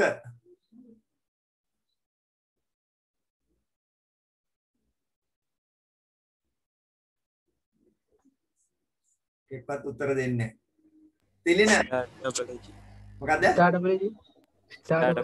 මොකද්ද ස්ටාර් ටොපොලොජි කියන්නේ හේතුව තමයි සෑම පරිගණකයක්ම වෙනම රැහැනක් ඇවිල්ලා යම් කිසි තැනකට එනවා. ඒ එන තැන මොකද්ද? ස්විච් එක හරි නාභිය හරි. ඒ එන තැන ස්විච් එක හරි නාභිය හරි. එහෙනම් සෑම පරිගණකයක්ම යම් කිසි ස්ථානයකට සම්බන්ධ වෙනවා නම් ස්විච් එකකට හරි නාභියකට හරි ඒක ස්ටාර් ටොපොලොජි එකක් කියලා කියනවා. ස්ටාර් ටොපොලොජි එක අපි ඔයාලට ඇඳලා පෙන්වන විදිහට නෙමෙයි විවිධ රූප සටහන් ඔස්සේ එන්න පුළුවන්. ඒක ඔයාගේ තාක්ෂණය අනුව තමයි ඒක වර්ග කිරීම සිද්ධ වෙන්නේ. එහෙනම් ඒක දෙවෙනි එක යනවා ඊට ආකාරී පරිගණක ජාලස්ථලයක පවතින වාසි හා අවාසි දෙක බැගින් දක්වන්න. මේකේ වාසි දෙකක් අවාසි දෙකක් කියන්න. මොනවද වාසි දෙකක් සහ අවාසි දෙකක් මේකේ තියෙන්නේ? එක් පරිගණකයක් බිඳ වැටුණාට ජාලයට හානියක් නොවීම. හරියටම හරි. එක පරිගණකයක රැහැනක් හෝ පරිගණකයක් බිඳ වැටුණා කියලා ජාලයට කිසිම හානියක් නැහැ. අනික් සියලු දේ වැඩ කරනවා. එක වාසියක්. තව එකක් වියදම අධික වීම. වියදම අධික වීම. බෑ වාසියක් තව වාසියක්.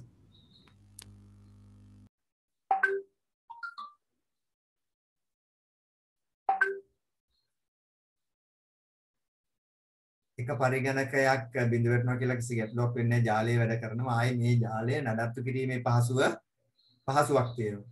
මේ ජාලය නඩත්තු කිරීමේ හරි පහසුවක් තියෙනවා. මොකද ජාලය මේ පරිගණක වැඩ කරන අවස්ථාවේදීම මේකේ පරිගණක ගලවන්න කරන්න ඔක්කොම කරන්න පුළුවන්. ඒ නිසා මේකේ නඩත්තුව හරි පහසුයි. වැඩ කරන අවස්ථාවේදී පරිගණක මොනවද ඒ ගැටලු ඒවා මේ ඔක්කොම තීරණය කරන්න පුළුවන්. පරිගණකයක් ගලවලා අයින් කරන්න පුළුවන්. පරිගණකයක් සම්බන්ධ කරන්න මේ වගේ වාසි ගොඩක් තියෙනවා ජාලය වැඩ කරන්නේ. අවාසි මොනවද? වියදම අධික. මොකද්ද මේකට රැහෙන් ගොඩාක් යනවා. මේකේ වියදම ටිකක් වියදම අධිකයි. හරි? තව එකක්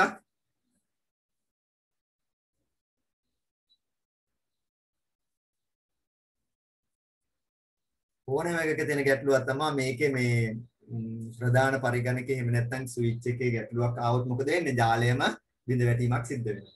මේකේ ස්විච් එකේ හරි නාභියේ හරි ගැටලුවක් ආවොත් ජාලයම බිඳ වැටීමක් සිද්ධ වෙනවා. නැත්නම් ප්‍රධාන පරිගණකය අක්‍රිය වුණොත් මේ ජාලයට හානියක් සිද්ධ වෙනවා. මේ වගේ අවාසි වලට ලියන්න වෙනවා. හරි? ඒ වගේ අවශ්‍ය තමයි තියෙන විතර ප්‍රබල වාසි. ඊට පස්සේ හිත ජාලයේ පරිගණක සම්බන්ධ කිරීමට නාභිය යොදාගෙන ඇත.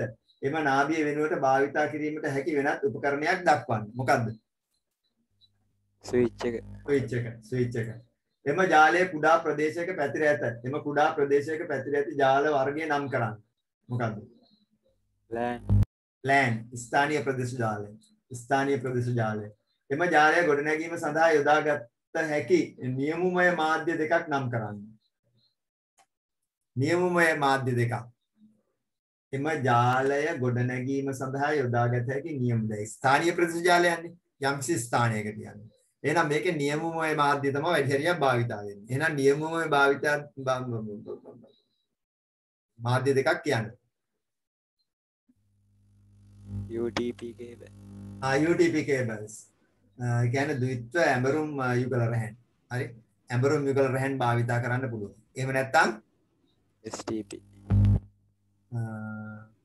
මේ දෙකම එකකට දාමු නේද? shielded twister pair වෙන්න පුළුවන් unshielded twister. අනාවරිත ඇඹරුම් යුගල රැහැන්, ආවරිත ඇඹරුම් යුගල රැහැන්. හරි? අනාවරිත අපි භාවිතා කරන්න වැඩි හරියක්.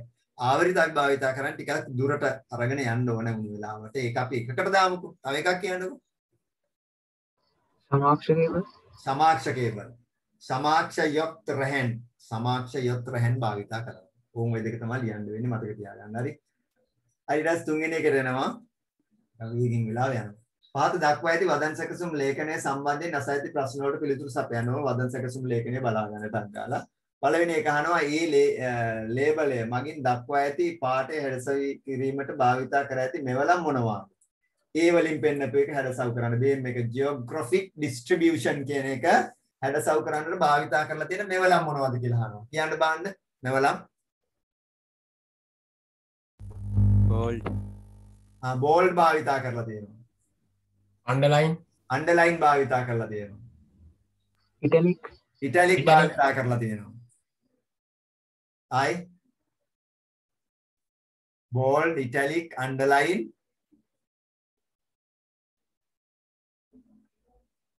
bold, italic, underline. තව එකක් භාවිතා කරලා තව tool එකක්.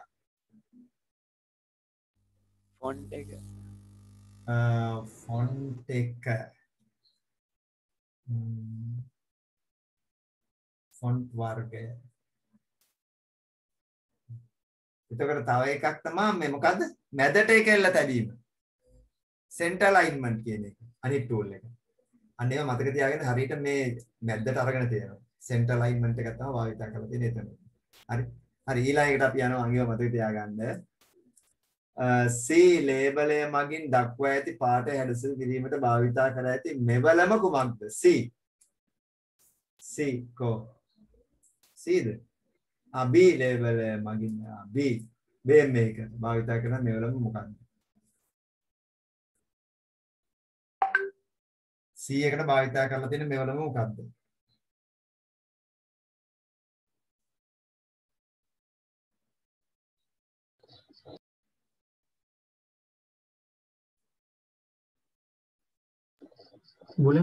bullets හරි bulleted list කියන එක තමයි භාවිතා කරලා තියෙන්නේ bullets C ලේඛනය මගින් දක්වා ඇති කෝෂයේ කොටු යා කිරීමට කර ඇති මෙවලම කුමක්ද?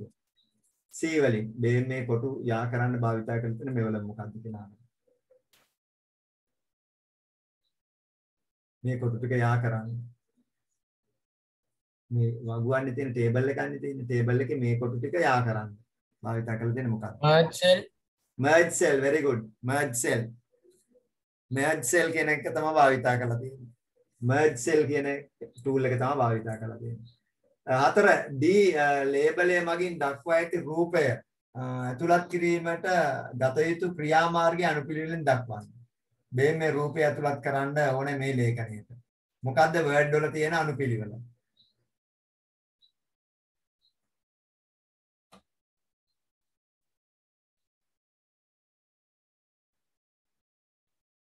රූපයක් ඇතුළත් කරන්න. අපිට copy paste කියන්න බෑ. රූපය ළඟට ගිහින් copy කරලා අරගෙන ඇවිල්ලා මෙතන paste කරගෙන පුළුවන්. නමුත් ක්‍රමයක් තියෙනවා. මොකද්ද? ක්‍රමය insert picture. insert picture කියන පාත් එකේ යන්න ඕනේ. ඊට පස්සේ select picture. අදාළ පින්තූරය තෝරගන්න ඕනේ. insert picture ඊට පස්සේ select the picture. අදාළ පින්තූරය තෝරගන්න. එහෙනම් insert කියන menu එකේ select insert කියන menu එකේ picture කියන පාත් එකේ යන්න ඕනේ. ඊ ලේබලය මගින් දක්වා ඇති පාඨය මගින් වෙනත් වෙබ් අඩවියකට සම්බන්ධතාවය ඇති කිරීමට භාවිතා කර ඇති මෙවලම කුමක්ද? මේ මේකනේ. ඊ එක. මොකද්ද මේ භාවිතා කරලා තියෙන්නේ? මෙවලම මොකද්ද?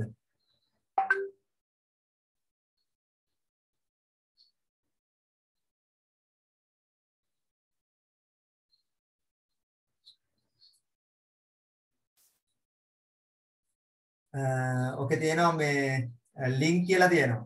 Word වල තියෙනවා link කියලා.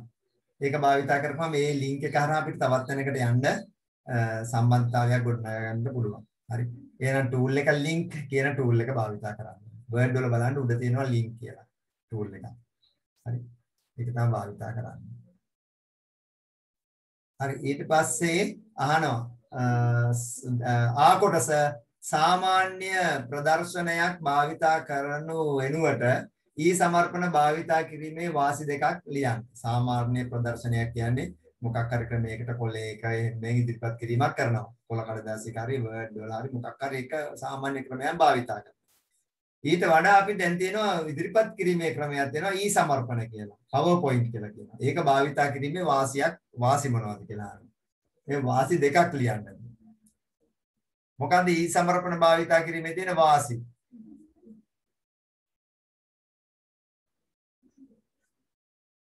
ඔයා මොකක් හරි එහෙම නැත්නම් ඔයා ට්‍රාන්ස්පරන්සිස් වලින් OHP එකක් භාවිතා කරලා එක ස්ලයිඩ් එක කොළ දදා පෙන්නන. ඊට වඩා මේ ඉලෙක්ට්‍රොනික සමර්පණ ක්‍රමයට ගියාම ඒකේ වාසි මොනවද?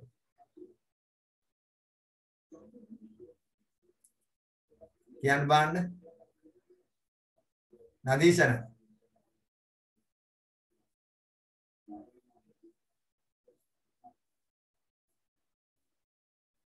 මනෝජ්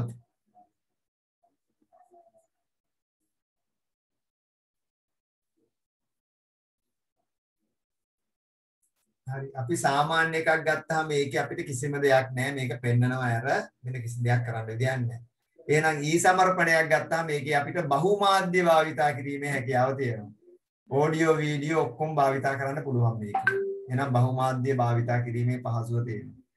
ඊට පස්සේ මේක අපිට ඉතා ආකර්ශනීය ආකාරයට ඉදිරිපත් කිරීමේ හැකියාව තියෙනවා. හරි. අපිට මේක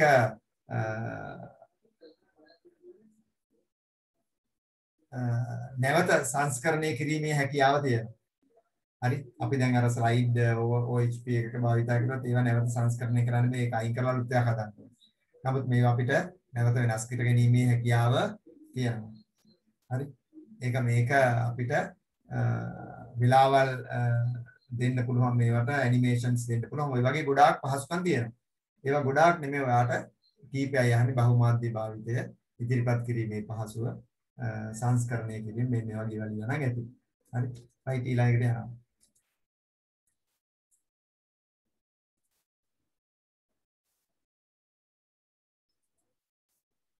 right. Excel එකට එන්නේ Excel එකේ මම චූටි වෙලාවක් දෙනවා 1 2 3 4ට උත්තර හොයාගන්න. පොඩි වෙලාවක් දෙනවා 1 2 3 4. පේනව නේද කට්ටියට? 1 2 3 4ට උත්තර හොයාගන්න බාන්න හිමීට.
හරි බලමු පළවෙනි එකට කියන්න බෑන්න මට මේ මොකක්ද දෙන්නේ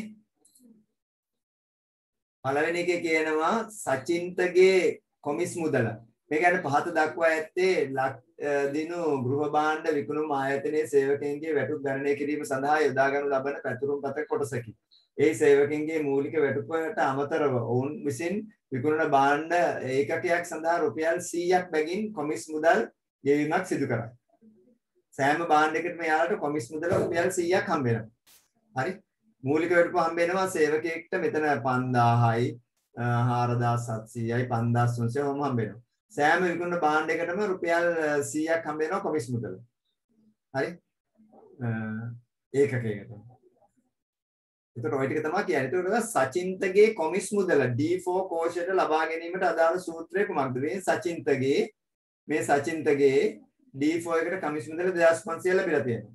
මෙම සූත්‍රය D5 සිට D8 කෝෂ වලට දක්වා පිටපත් කිරීමේ නිවැරදි අගයන් ලබා ගැනීමට හැකි විය යුතුය. එහෙනම් මේක ගන්න මෙතන අහනවා මොකද්ද ඔයා එතන මේ ගන්න සූත්‍රය මොකද්ද කියලා අහනවා. ඒ සූත්‍රේ අනික් වටත් ගෙනියන්න පුළුවන් වෙන්න ඕනද? හරි? එහෙනම් මොකද්ද කරන්නේ මෙතනදී සූත්‍රය මොකක්ද? ඩොලර් සයින් එකක් දාන්න. ඩොලර් සයින් භාවිතා කරන්න වෙනවා නේද? ඩොලර් සයින් භාවිතා කරන්න වෙනවා මෙතනදී. ඩොලර් සයින් කොතෙන්ද භාවිතා කරන්නේ? A2 කියන හරි අපිට ගන්න වෙනවා එහෙනම් කියන්නකො මට සූත්‍රේ ඕනම සූත්‍රයක් පටන් ගන්න සමාන ලකුණේ. සමානයි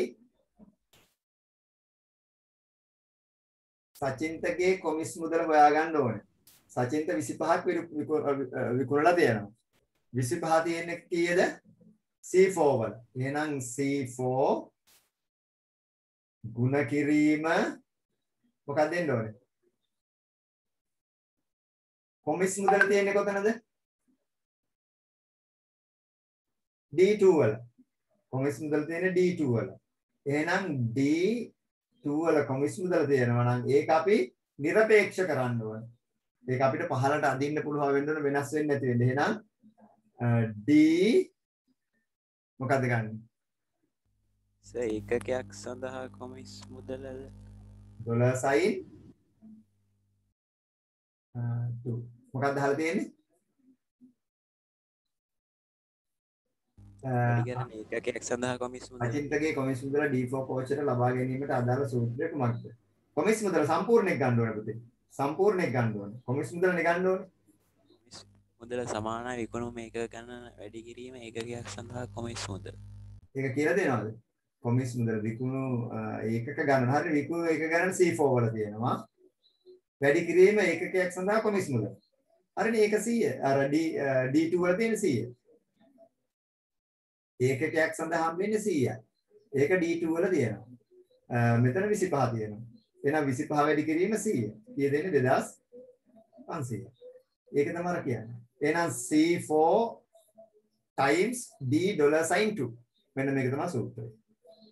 මේ සූත්‍රය වල කියන්න පුළුවන් C4 times මෙතෙන්ට dollar sign දාලා D මෙතෙන්ට dollar sign දාලා 2 ලිව කියලා වැරද්දක් නෑ. මේකත් හරියි. පැහැදිලි නේද ඒක? D dollar sign 2 දැම්මේ අරක නිරපේක්ෂ කරගන්න. හරි. ඊළඟට දෙවෙනි එක. දෙවෙනි එකේ අහන්නේ මොකද්ද? මම මේක මෙහෙට ගන්නන්නේ චුට්ටක් පොඩි කරලා. මම මේක හරි. මට කියන්න දැන් දෙවෙනි එක. කොමිස් මුදල තීරුව සම්පූර්ණ කිරීම සඳහා ගත හැකි පියවර ලියන්න. ඊට පස්සේ කොමිස් මුදල් තීරුව මේ සම්පූර්ණ කරන්න ඕනේ. ඒ කියන්නේ පල්ලට අදින්න ඕනේ. කොමිස් මුදල් තීරුව. පල්ලට අදින්න දැන් කොමිස් මුදල් තීරුව හෙව්ව කොටුව මොකද්ද? මේ කොටුවනේ හෙව්වේ. මේ කොටුව කියන්නේ මොකද්ද? D4 වල. D4 වල නෙවෙයි කිව්වේ මේ මෙතන තියෙනවා චූටි කොටුවක්. කළු පාට. මේ සෙල් එකේ. මේකට කියන්නේ පිරවුම් හැන්ඩල් එක. පිරවුම් හැන්ඩල් එක.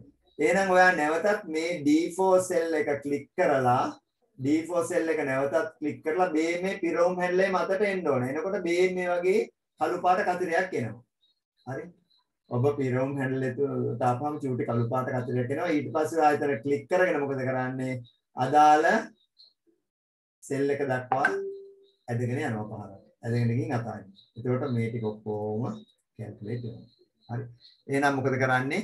අර ගණනය කරපු සූත්‍රය යොදා ගණනය කරපු සෙල් එක නැවතත් ක්ලික් කරලා එහි දකුණු අත පැත්තේ පහළ කෙළවරේ තියෙන පිරවුම් හැන්ඩල් එක මතට ගොස් ඒක ගණනය වෙන්න ඕනේ අවසාන සෙල් එක දක්වා. එහෙම නැත්නම් D8 සෙල් එක දක්වා ඇදගෙන යන්නේ මේ කටයුත්ත කරන්න පුළුවන්. අන්න ඒක ලියන්න ඕන දෙවෙනි එකට. තුන්වෙනි එක සචින්තගේ මුළු වැටුප E4 කෝෂයට ලබා ගැනීමට අදාළ සූත්‍රයේ කෝෂ ලිපින පමණක් භාවිතා කර දක්වන්න. මුළු වැටුප සමානයි මූලික වැටුප එකතු කරගෙන කොමිස් මුදල. කිසි දෙයක් නැහැ චූටි දෙයක් තියෙන්නේ. මොකක්ද එන්නේ? මූලික වැටුප තියෙන්නේ මොකද්ද? B4 වල. එකතු කිරීම කොමිස් මුදල. D4 D4 එකතු කිරීම D4 ඔච්චරයි තියෙන්නේ. ඔච්චරයි තියෙන්නේ. එක් සේවකයා ලබා ඇති කොමිස් මුදල දැක්වීම සඳහා සුදුසු ප්‍රස්ථාර වර්ග දක්වන්න. එක් සේවකයා ලබා ඇති කොමිස් මුදල දැක්වීම සඳහා සුදුසු ප්‍රස්ථාර වර්ග නම් කරන්න. ඔකට පුළුවන් අපිට තීර ප්‍රස්ථාර, කොලම් chart එක, බාර් chart එක, ලයින් chart එක මේවා භාවිත කරන්න පුළුවන්. මේවා භාවිත කරන්න කිසිම ගැටලුවක් නැහැ. එක සේවකයාගේ වෙනම පාට දාලා ස්තම්භ ප්‍රස්ථාරයෙන් පෙන්වනවා. එහෙම නැත්නම් බාර් chart එකෙන්, කොලම් chart එකෙන්, ලයින් chart එකෙන් පෙන්වන්න පුළුවන්. හරි. හරි. එහෙනම් අපි ඊළඟ ප්‍රශ්නයට යනවා. ඒක අමාරු නෑ ලේසි ඈ. විභාගෙ මීට වඩා ටිකක් අමාරු වෙනවා. පස්වෙනි එක ඕන ටිකක් සැලකිල්ලෙන් ඕනෑකමින් කරන්න වෙනවා. පහත දැක්වෙන පැස්කල් ක්‍රමලේඛයේ මගින් ජනනය වන ප්‍රතිදානය දක්වන්න. මේ පැස්කල් ක්‍රමලේඛයේ මගින් ජනනය වෙන බේම් මේකින් අහලා තියෙනවා. මේ වගේ දකුණු අත පැත්තේ තියෙන එකෙන් ඉස්සෙල්ලා අහලා තියෙන්නේ පහත දැක්වෙන පැස්කල් ක්‍රමලේඛයේ මගින් ජනනය වෙන ප්‍රතිදානය දක්වන්න. මේකේ ප්‍රතිදානය මොකක්ද කියලා අහනවා මේ පැස්කල් ක්‍රමලේඛයෙන් එන.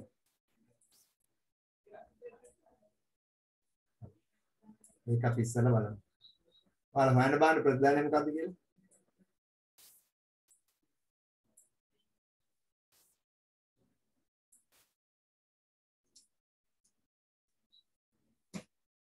අනාද ප්‍රතිදානය එන්නේ.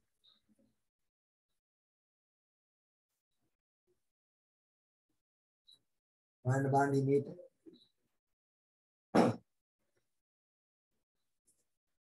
මේක කියනවා program exercise 5 වා pq integer. p එකයි q එකයි ඇවිල්ලා මේ විචල්‍යයක්.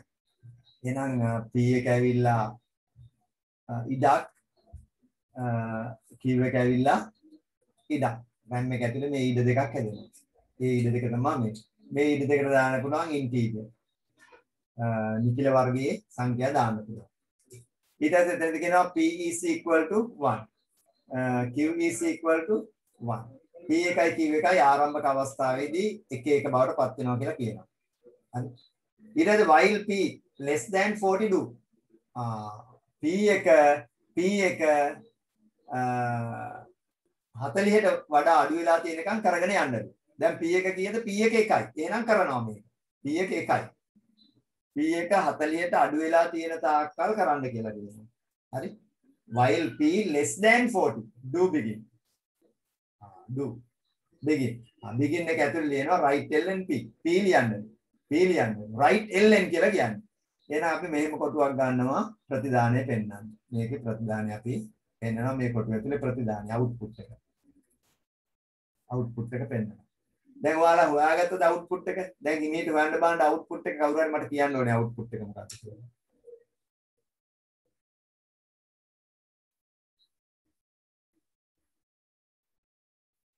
P එක තමයි අවුට්පුට් එක වෙන්නේ. P එක තමයි ලියන්න කියන්නේ.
සීරියල් පෝට් එකට මොඩෙම් එකක් පුළුවන් නේද?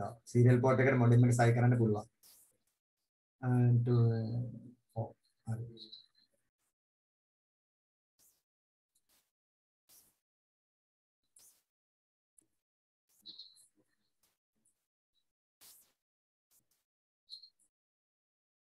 හරිද? කවුරු හරි ගත්තද උත්තර? මල්සිත තිලින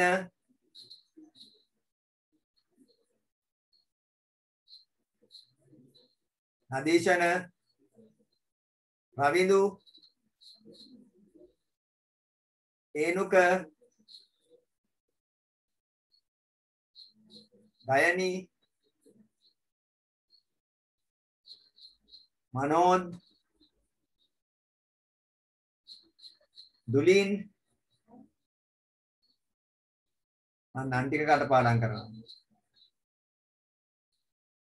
සෙනෙත්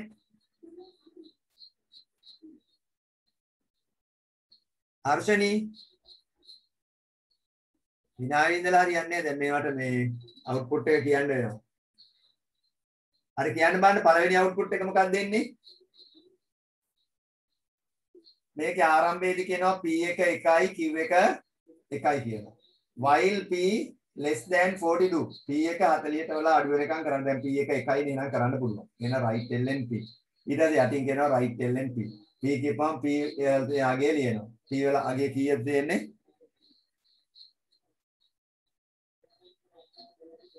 P වල අගේ 1යි කියලා ලියනවා. 1යි කියලා නෑ. right ln නිසා මොකද වෙන්නේ? යට රූලට යනවා. යට රූලට යනවා. ලියලා යට රූලට යනවා. right ln නිසා. ඊට පස්සේ කියනවා q is equal to q plus 2. q එක q plus 2 වෙනවා. එතකොට q එක කීයද වෙන්නේ? q එක සමානයි කීයද? 1යි. ඒකයි මොකද q is equal to q plus 2 කියපුවා. 3යි. q එක 3 බවට පත් වෙනවා. ඊට පස්සේ ඊට යටින් තවත් ප්‍රොසෙස් එකක් දීලා දෙනවා p is equal to p plus q. p එක කීයද? 1යි. p එක 1යිනේ. q එක කීයද උනේ? 3යි. 3යි. දැන් p එක කීයද වෙන්නේ? 4යි. 4යි. p එක 4 වෙනවා. එහෙනම් දෙවෙනි එක කීයද? 4යි කියලා ලියනවා ආය අලුත් රූලකට එනවා. ඊට පස්සේ ආයෙත් යනවා. ආයෙත් යනවා. ගියාම දැන් q එක කීයද? q එක කීයද? q එක ඉස්සලා q එක කීයද උනේ? 3යි. 3යිනේ. 3ට තව දෙකක් ඉතුරු වෙනවා. q එක කීයද වෙන්නේ? 5යි. 5 වෙනවා. එතකොට q එක මෙතන 5 වුණා. ඊට පස්සේ p එක කීයද ඉස්සෙල්ලා? 4යි. 4යිනේ.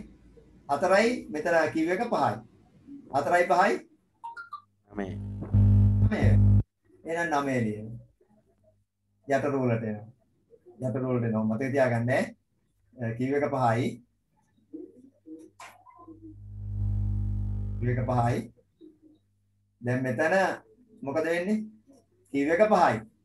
5ට තව දෙකක් එකතු වෙනවා. Q එක කීයද වෙන්නේ? 7 වෙනවා. Q සමානයි 7 වුණා. ඊට පස්සේ P එක කීයද? 9යි. 9යි. Q එක 7යි. 7යි 9යි 16යි. 16යි. යතුරු වලට ආවා. යතුරු වලට ආවා. ඊට පස්සේ Q එක උන් 7යි තියෙන්නේ. Q එක 7යි තියෙන්නේ. දැන් මොකද වෙන්නේ? Q එක 7යිනේ තියෙන්නේ. තව දෙයක් එකතු වෙනවා. Q එක කීයද වෙන්නේ? 9 වෙනවා. Q සමානයි 9යි. එහෙනම් P එක කීයද ඉස්සලා තිබ්බේ? 16යි. 16යි 9යි කීයද? 25යි. එහෙනම් Q එක 25 වුණා. මොකද්ද? P එක 25 වුණා. යතුරු වලට ආවා. right L n නිසා. ඊට පස්සේ මොකද වෙන්නේ? ඕන් Q එක දැන් Q එක කීයද? 9 වුණා. 9 මතක තියාගන්න. Q එක 9යි. 9යි 2යි Q එක 11 වෙනවා. Q is equal to 11. එහෙනම් මෙතන මොකද වෙන්නේ? මෙතන මොකද වෙන්නේ? P එක 25යි. Q එක 11යි. 25යි 11යි 36යි. 36යි ලියුණා. යතුරු වලට ආවා. ඊට පස්සේ මොකද වෙන්නේ?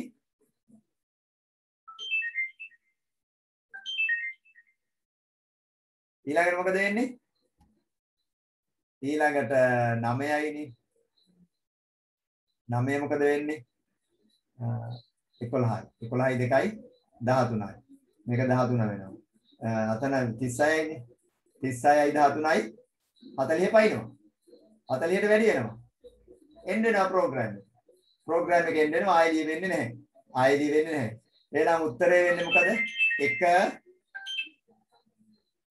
4 9 16 25 36 එකක් යට එකක් ලියලා තියෙනවනේ right ln නිසා right විතරක් තිබ්බනම් මොකද වෙන්නේ? එකක් යට එකක් ලිය වෙන්නේ නැහැ. 1 after the other ලියන්න වෙනවා.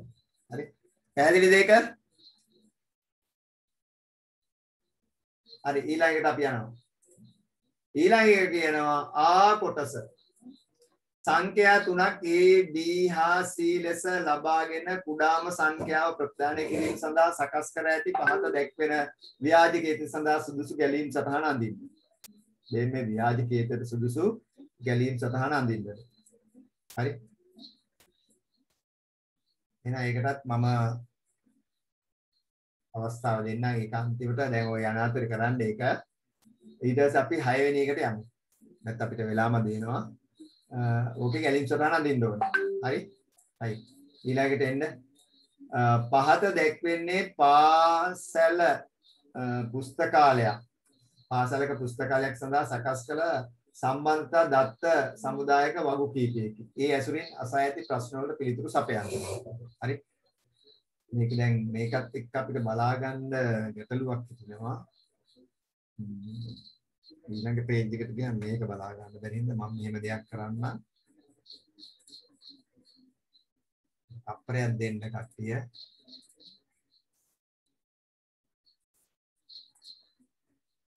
මේක පේස්ට් එකක් අරගෙන පේන්ට් එකේ චුට්ටක් මේක ගා ගන්නම් ඈ. අර විනාඩියක් දෙන්න කට්ටිය.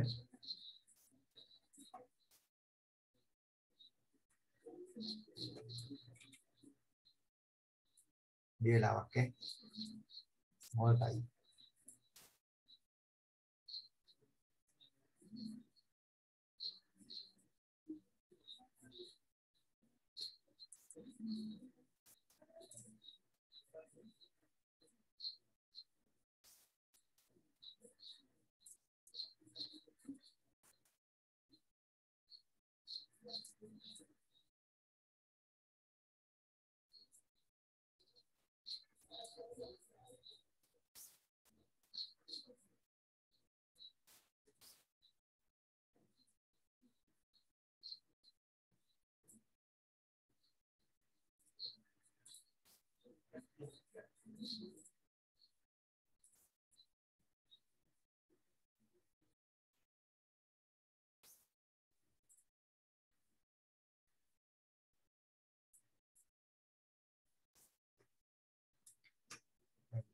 चलो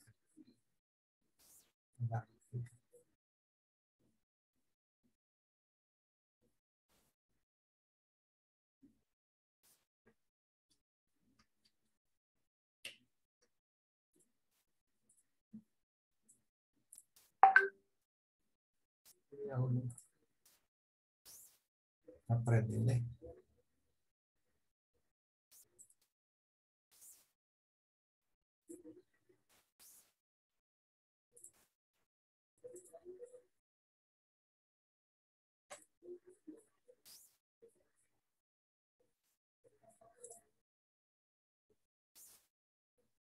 හරි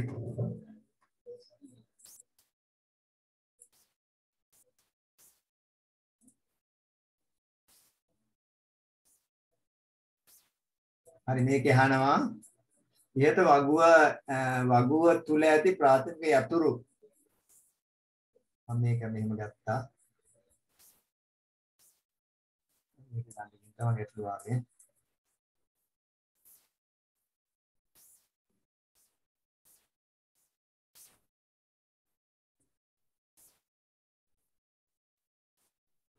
හරි ඉහත වගුව වල ඇති ප්‍රාථමික යතුරු ශේෂ්ත්‍ර දෙකක් වගුවේ නම සමග දක්වන්නද මට කියන්න බෑන්න මේ ප්‍රාථමික යතුරු ශේෂ්ත්‍ර මල්සිත කියන්න මොන වගු දෙකේද ප්‍රාථමික යතුරු තියෙන්නේ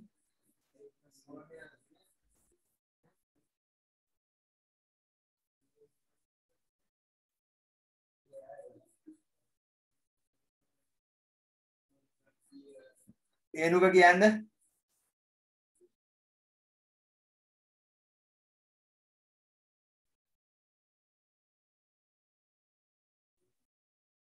ප්‍රාථමික යතුරු ශේෂ්ත්‍ර දෙක තිලින දිනජය බුක් ටේබල් එකේ බුක් ID එකයි ස්ටුඩන්ට් ටේබල් එකේ ස්ටුඩන්ට් ID එක බුක් ටේබල් එකේ බුක් ID එක හරි නිවැරදි ස්ටුඩන්ට් ටේබල් එකේ STD ID එක නිවැරදි එතකොට බරෝවින් ටේබල් එකට ගියාම ඒක බුක් ID එක තමයි එතෙන්ටත් අරන් තියෙන්නේ එතකොට බුක් ID එක අරගෙන වෙන ටේබල් එකක් එයා අරගෙන තියෙනවා වෙන ටේබල් එක ප්‍රාථමික යතුරක් බරෝවින් ටේබල් එකේ අරන් තියෙනවා එහෙනම් ඒක මොකද්ද වෙන්නේ තිලින සංයුක්ත යතුර සංයුක්ත යතුර කියන්නේ මේ යතුරු දෙකක් එක්ක වුණාමනේ ඒ කියන්නේ ප්‍රාථමික යතුරු දෙකක් එක්ක වුණා මේ දෙකක් කොයිට වැඩි ගන්නද ආගන්තුක යතුර ආගන්තුක යතුර නිවැරදි එහෙනම් මේ බරෝවින් ටේබල් එකේ තියෙන ආගන්තුක යතුර ඒ කියන්නේ බුක් ටේබල් එකේ තියෙන බුක් ID එක තමයි එයාගේ ප්‍රාථමික යතුර එයාගේ ශේෂ්ත්‍ර ටික රෙකෝඩ්ස් ටික අනන්‍යව හඳුනා ගන්න එක ඊට පස්සේ ඒක තවත් ටේබල් එකකට ගත්තාම මේ ටේබල් දෙක යා කරගන්න තමයි ඒක භාවිතා කරන්නේ හරි වෙනත් ටේබල් එක පේලි ටික අනන්‍යව හඳුනා ගන්න තමයි ෆොරින් කී එකක් නිර්මාණය කරගන්නේ එහෙනම් බුක් ID එක බරෝවින් ටේබල් එකේ ආගන්තුක යතුර බවට පත් වෙනවා එහෙනම් ඒ චුට්ට තේරුම් ගන්න ඕන හරි එහෙනම් STD ID එක කියන්නේ ප්‍රාථමික යතුර ස්ටුඩන්ට් ටේබල් එක එහෙනම් ඔයාලා මේ දෙක ලියන්න ඕනේ ඊට පස්සේ දෙවෙනි එකේ දහනවා පාසලේ පුස්තකාලයට 2017 6/6 දින B5005 පොත් අංකයේ යටතේ අඹ යහළුවෝ යන පොත එකතු විය. හරි? අඹ යහළුවෝ කියන පොත එකතු වුණාලු. එකතු වුණාම එම දත්ත ඇතුළත් කිරීමේදී යාවත් කාලන වන වගු මොනවාද? අඹ යහළුවෝ කියන පොත මේ වගු තුනේට ඇතුළත් කරනවා. ඒ අඹ යහළුවෝ ඇතුළත් කරන්නේ මේ දිනේදී මේක තමයි අඹ යහළුවන්ගේ හඳුනා ගැනීමේ නම B5005. එහෙනම් එම දත්ත ඇතුළත් කිරීමේදී යාවත් කරන වගු මොනවාද කියලා අහනවා මෙතන. මට කියන්න මනෝත් කියන්න.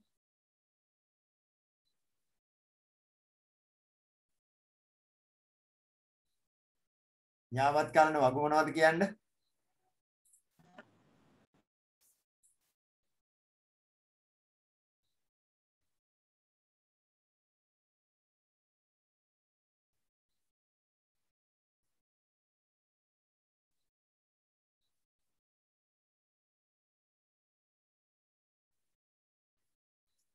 මොකද්ද මේ නදීෂණ කියන්නේ?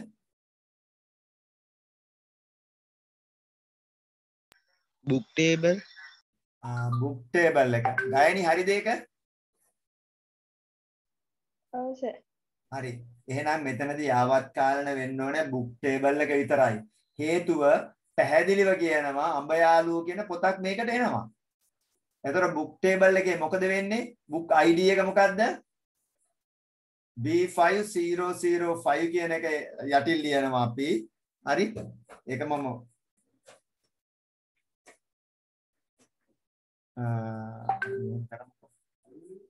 සමහර අය තේරුම් ගන්න. මේක පොඩි කරන්න. ඒකයි.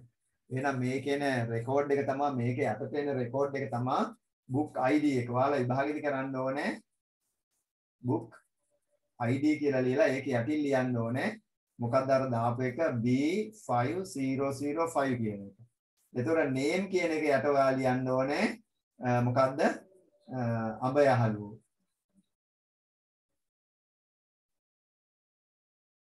අඹ යහළුවෝ. ඊට පස්සේ ඔයාලා ලියන්න ඕනේ borrowed. ඒකට මොකක්ද ලියන්නේ? no ද yes ද? no no ලියන්න වෙන්නේ. තාම මේක කාටවත් දුන්නේ නැහැ. ඊට පස්සේ ඔයා මේක sorry. මේක මෙහෙම. දෙන්න මරුගත කරලා. කොහොම ඔය කැලේ තමයි ලියන්න ඕනේ. මේක හැපිලා යන්නේ නැහැ මට නිදි ගහන්නද. නෑ මේක වැඩ කරන්නේ අමාරුයි මොකද මේක තියාගෙන වැඩ කරන්නේ පොඩි එක. හරි. කොහොම ඔය ටික තමයි ඔයාලට කරන්න තියෙන්නේ. ඔය වගේ වගුවක් ගහලා මම වගේ ලස්සන වගුවක් ගහලා විභාගෙ තියන්න තියෙන්නේ. හරි. අන්න ඔය ටික. හරි. ඒක පැහැදිලිනේ? හරි. එහෙනම් ඊළඟට අපි යනවා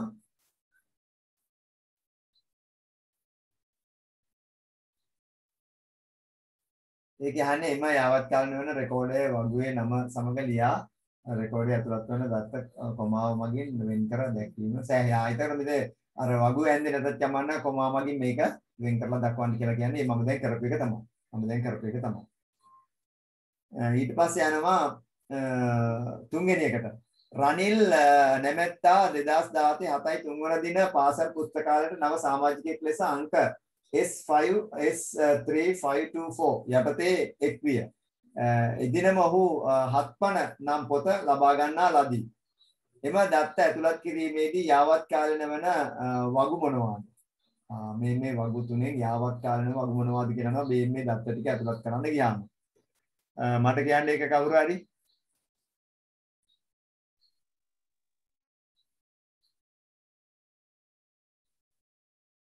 ස්ටුඩන්ට් ටේබල් එකයි බරෝවින් ටේබල් එකයි.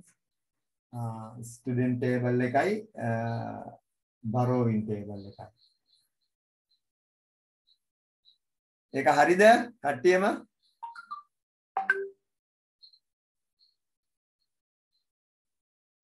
මොකද වෙන්නේ බලමු. බරෝවින් ටේබල් එකේ මොකද කරන්නේ?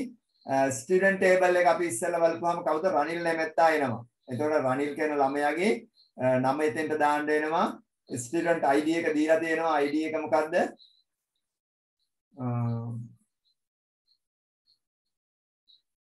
S3524 කියන ID එකක් දානවා. දාලා රනිල් කියලා දාලා එයාගේ ග්‍රේඩ් එක දාලා තියෙනවද?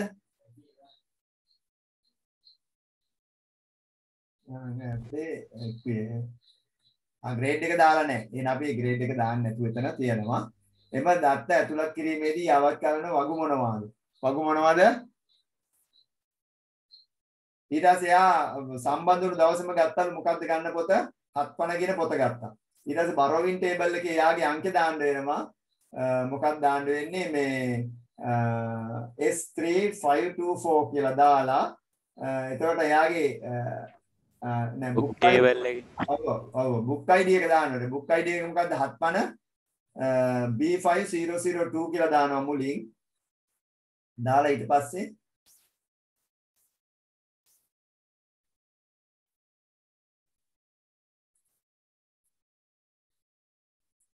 ඒක අර වගේ සටහන් කරන්න වෙයිද? ඒ වගේ නේද? සමහරවිට තේරුම් ගන්න තියෙනවා. අන්න ගමුකෝ මේ තේන්න. හරි. එහෙනම් මේ බරෝවින් ටේබල් එකේ සටහන් වෙන්න වෙනවා මොකද්ද? ගත්ත පොත මොකද්ද? 7 පන්නේ ගන්නෙ. එහෙනම් බරෝවින් ටේබල් එකේ යටින් එන්න ඕනේ B 5002 කියලා. ඒකේ name එක වෙනකොට පොතේ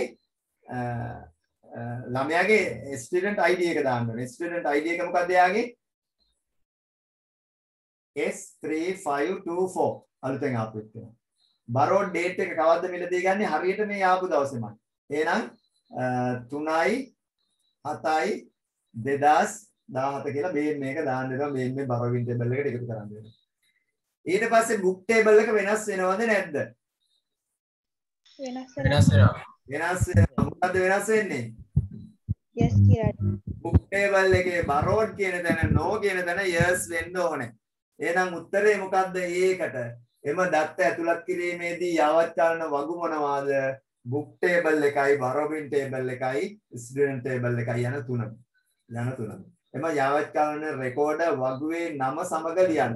රෙකෝඩය ඇතුළත් වෙන දත්ත කොමා මගින් වෙන් කර දැක්වීම සහ එහෙනම් මේ කරපු දේවල් සටහන් කරන්න. හරි. එහෙනම් මේ වගුවේ නම සමග ඒ වෙනස් වෙන රෙකෝඩ මේ මම ලියපු විදිහට ලියන්න ඕනේ. එතකොට අර බුක් ටේබල් එකේ මොකද කරන්න ඕනේ? පොතේ අංකේ දැම්මා, නම දැම්මා, no තියෙන තැන yes වෙන්න ඕනේ. ඒක දුන්නා කියලා සටහන් වෙන්න. හරි. අන්න ඒ ටික තමයි වෙනස් වෙන්න ඕනේ. ඒවා දැන් ගොඩාක් පැහැදිලි කරන දෙයක් නෑ. අපි grade 10 වලදී මේවා ඉගෙන ගත්ත දේවල්. ඊට පස්සේ අහනවා පහත රූපයේ දැක්වෙන්නේ තාර්කික ద్వාර සහිත තාර්කික පරිපථයක ඒ ඇසුරින් නැතයිස ප්‍රශ්න වලට පිළිතුරු සපයන්න. පරිපථ රූප සටහනේ දැක්වෙන ద్వාර වර්ග දෙක නම් කරන්න. ద్వාර වර්ග දෙක නම් කරන්න. මොනවද ద్వාර වර්ග දෙක? not එකයි and එක. not එකයි and එකයි. not එකයි and එකයි තියෙන්නේ. F ප්‍රතිදානය සඳහා බූලියානු ප්‍රකාශය ලියන්නද? මොකද්ද බූලියානු ප්‍රකාශය? F ප්‍රතිදානය සඳහා බූලියානු ප්‍රකාශය ලියන්නද? F ප්‍රතිදානය සඳහා බූලියානු ප්‍රකාශය ඒක not gate එකක් ඇතුලෙන් ගියාම A බා බවට පත් වෙනවා. B එක not gate එකක් ඇතුලෙන් ගියාම B බා බවට පත් වෙනවා. ඊට පස්සේ ඒ දෙන්නම NAND gate එකක් ඇතුලේ යනකොට මේක අපි නිරූපණය කරන්නේ dot එකෙන් මේක නිරූපණය කරන්නේ dot එක උඩ අපි bar එකක් දාන්න ඕනේ. එහෙනම් අපි කියන්නේ A bar B bar මැද්දට AND එක නියෝජනය කරනවා NAND එක නියෝජනය කරන්නේ මේ දෙක උඩින් full bar එකක් දානවා. ඒක අපි භාවිතා කරනවා A මෙන්න මේ විදිහට A bar and B bar full bar විභාගිත විදිහට එන්නේ. විභාගිත විදිහට එන්නේ. මේක මතක තියාගන්න වෙනවා. දැන් මේක තමයි විභාගිත එන එක. මේක අපි සාමාන්‍ය උගන්වද්දි කරන එක. හරි. මේ බාර් ගන්න බෑ කම්පියුටර්. ඒ බාර් හරියට අකුර අකුරට ගන්න බැරි නිසා තමයි මේක භාවිතා වෙන්නේ නැත්තේ printed paper එකේ. හරි. හරියට පැහැදිලිනේ. ඊළඟට බූලියානු ප්‍රකාශ සඳහා සත්‍යතා වගුව අඳින්න. එමෙ බූලියානු ප්‍රකාශ සඳහා සත්‍යතා වගුව අඳින්නලු මේකට. හරි. බූලියානු ප්‍රකාශය සඳහා සත්‍යතා වගුව අඳින්නලු. මොකද කරන්නේ? සත්‍යතා වගුව අඳින්න ගියාම තීරු කීයක් ඕනද?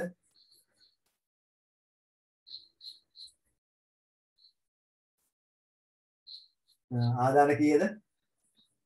A B ආදාන දෙකයි. ආදාන දෙකයි. ඊට පස්සේ ඒකෙන් ආය ගන්න වෙනවා මොකද්ද? ආදාන දෙකයි නම් අවස්ථා හතරයි. එහෙනම් ගන්න ඉක්මනට කරන්නේ. ඊට පස්සේ A බා ඕනේ B බා ඕනේ. තවත් දෙකක්. A බා B බා ඕනේ. ඊට පස්සේ A and B අර ගන්නත් පුළුවන් වුණා. A and B full bar කෙලිම ගන්නත් පුළුවන්. හරි. ඔයාලට ඒක අමාරුයි වගේ නම් A and B A bar and B ඊට පස්සේ A bar and B full bar මේක ගත්තා. දෙන්න මේකට. එහෙනම් 0 0 0 1 1 0 1 1. ඒකේ අනිත් පැත්ත A ගේ අනිත් පැත්ත 1 1 0 0 B ගේ අනිත් පැත්ත 1 0 1 0. ඊට පස්සේ A and B and කරන්න 1 and 1 1 1 and 0 0 0 and 1 0 0 and 0 0. ඊට පස්සේ ඒකේ අනිත් පැත්ත මොකක්ද දෙන්නේ? 0 1 1 1. ඔන්නක තමයි සත්‍යතා වගුව. මේ පරිපථයේ නිරූපණය වෙන මූලික ద్వාරය කුමක්ද? මේ පරිපථයේ නිරූපණය වෙන මූලික ద్వාරය මොකක්ද කියලා අහනවා. මේ පරිපතේ මේ ඔක්කොගෙම නිරූපණය වෙන මූලික ద్వාරය මොකද්ද? දැන් අපි මේ ගත්තොත් නොට් එකයි මෙතනත් නොට් එකයි මෙතන නැන්ඩ් එකයි මේකෙන් ඔහොමනේ යන්නේ. ඔහොමනේ යන්නේ. AB මෙතෙන්ට ආවනේ A බා B බා ෆුල් බාවනේ. මේකෙන් නියෝජනය වෙන මූලික ద్వාරය මොකද්ද කියලා මේ අවුට්පුට් එකේ. මොකද්ද? O gate එක. and ඕද අපි ගත්තොත් AND AND එකයි O එකයි ගමුකෝ අපි මූලික ద్వාරණය යන්නේ. ওই දෙක එකක් වෙන්න මෙපේ. එහෙනම් මේ දෙකට අපි දෙනකොට 0 0 0 1 1 0 1 1 දෙනවා මේකට.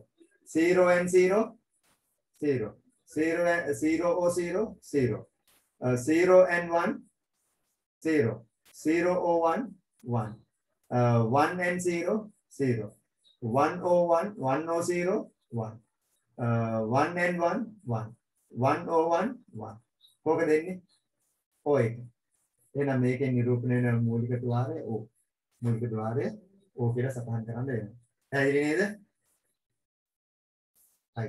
ඊට පස්සේ අවසාන එක පරිකරක මෙහෙයුම් පද්ධතියේ ඒ අනුලක්ෂණ නිරූපණය කිරීම සඳහා බිටු 7කින් යුක්ත යන කේතය යොදා ගනි. එහෙනම් ඒ අනුලක්ෂණ නිරූපණය කරන්න බිටු 7කින් යුතු මේක භාවිතා කරනවා. හරි. හරි. අකලවල අපිට වෙලා මදි. අනිත් පැත්තේ ළමයි මේකට ඉන්න රයිට්. මෙම කේතේ භාවිතා කරන රයිට්. ඒ අනුලක්ෂණයට බිටු 7ක් භාවිතා වෙනවා 1 0 0 0 0 0 1 කියලා. හරි. 1 2 4 8 16 32 64. ඒවල 65 කියලා අපි දන්නවා. ඒ සමානයි. එහෙනම් මෙම කේතේ භාවිතා වන කේත ක්‍රමයේ නම ලියන්න. මේ කේත ක්‍රමය මොකක්ද කියලා අහනවා. බිටු 7ක් භාවිත 2 7 වෙනි බලය භාවිතා වෙන. කේත ක්‍රමය මොකද්ද? ASCII. මෙම යන ද්විමය සංඛ්‍යාවේ නිරූපණය වන දශමයේ සංඛ්‍යාව දක්වන්න. මේකේ දශමයේ සංඛ්‍යාව දැන් ඒක කතා කරනවා නේද අපි. මේ ඉන්නේ දශමයේ සංඛ්‍යාව 65. 65 දශමයේ සංඛ්‍යාව. මෙම ඒ අනුලක්ෂණය සඳහා සංඛ්‍යාව භාවිතා වේ නම් C අනුලක්ෂණය සඳහා යොදා ගන්නා ද්විමය කේතය ලියන්න. එහෙනම් A වලට 65යි, B වලට 66යි, C වලට 67යි. එහෙනම් 67 ඔයා ද්විමය කරන්න ඕනේ. 67 ඔයා ද්විමය කරන්න ගියාම 67 බෙදීම 2 3යි ඉතුරු 1යි 1යි 13යි කියන්නේ 6යි 1යි 8යි බිඳුවයි 4යි බිඳුවයි 2යි බිඳුවයි 1යි බිඳුවයි නෑ 1යි. එහෙනම් ලියන්න වෙන්නේ මොකද්ද? 1 0 0 0 0 1 1. එහෙනම් මේ සියන ලක්ෂණවලද දාගන්න ද්විමය කේතේ කීයද? C වලට එන්නේ 67නේ. එහෙනම් මේ තියෙන 67 1 2 4 8 16 32 64. 64යි 2යි 66යි 1යි 67යි. මේකෙන් 67 නිරූපණය වෙනවා. එහෙනම් බේම් මේක තමයි ලියන්න වෙන උත්තරේ විදියට. හරි. එහෙනම් ටිකක් වේගෙන් අන්තිම ටික ගියේ. අන්තිම ටික වේගෙන් ගමන් කරන්න සිද්ධ වුණා. පේපර් එක ඉවරුණා. තව එකක් තියෙනවා. ඔයාලට මොකක්ද අර මේ ව්‍යාජ කේතයේ ෆ්ලෝ ඩයග්‍රෑම් එක අදින්න. ඒතර අද මේකත් ඉවර කරලා මම මේ 2019 මේ බහුවර්ණ පේපර් එක පොඩ්ඩක් කරන්නම් කියලා බලාපොරොත්තු වෙන්නේ. මේ එහෙනම් බහුවර්ණ පේපර් එකට අමතර දවසක් දානවා. 2019 පේපර් එක කරන්න. ඒකට මම දවස මේ ගෲප් එකට දාන්න. හරි. පාන්දර පුළුවන්ද?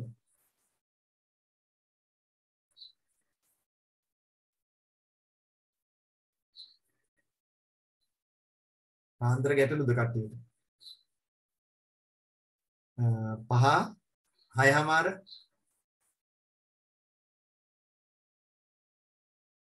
එතුවන්නේ නේද? මේ අනිත් පන්තිය පටන් ගන්න මට මැසේජ් එක ආවා. මේ මොකද කරන්නේ? බදාද දැම්මොත්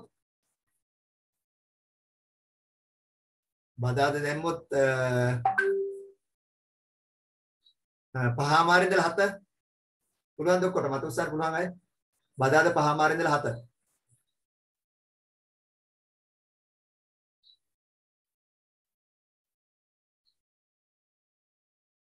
හරි ඔක්කොටම පුළුවන් නම් හරිය එහෙනම් බදාද 5:00 ඉඳලා 7 ලියා ගන්න මම ගෲප් එකට දාන්න හරි නැත්තු right good night to everybody clients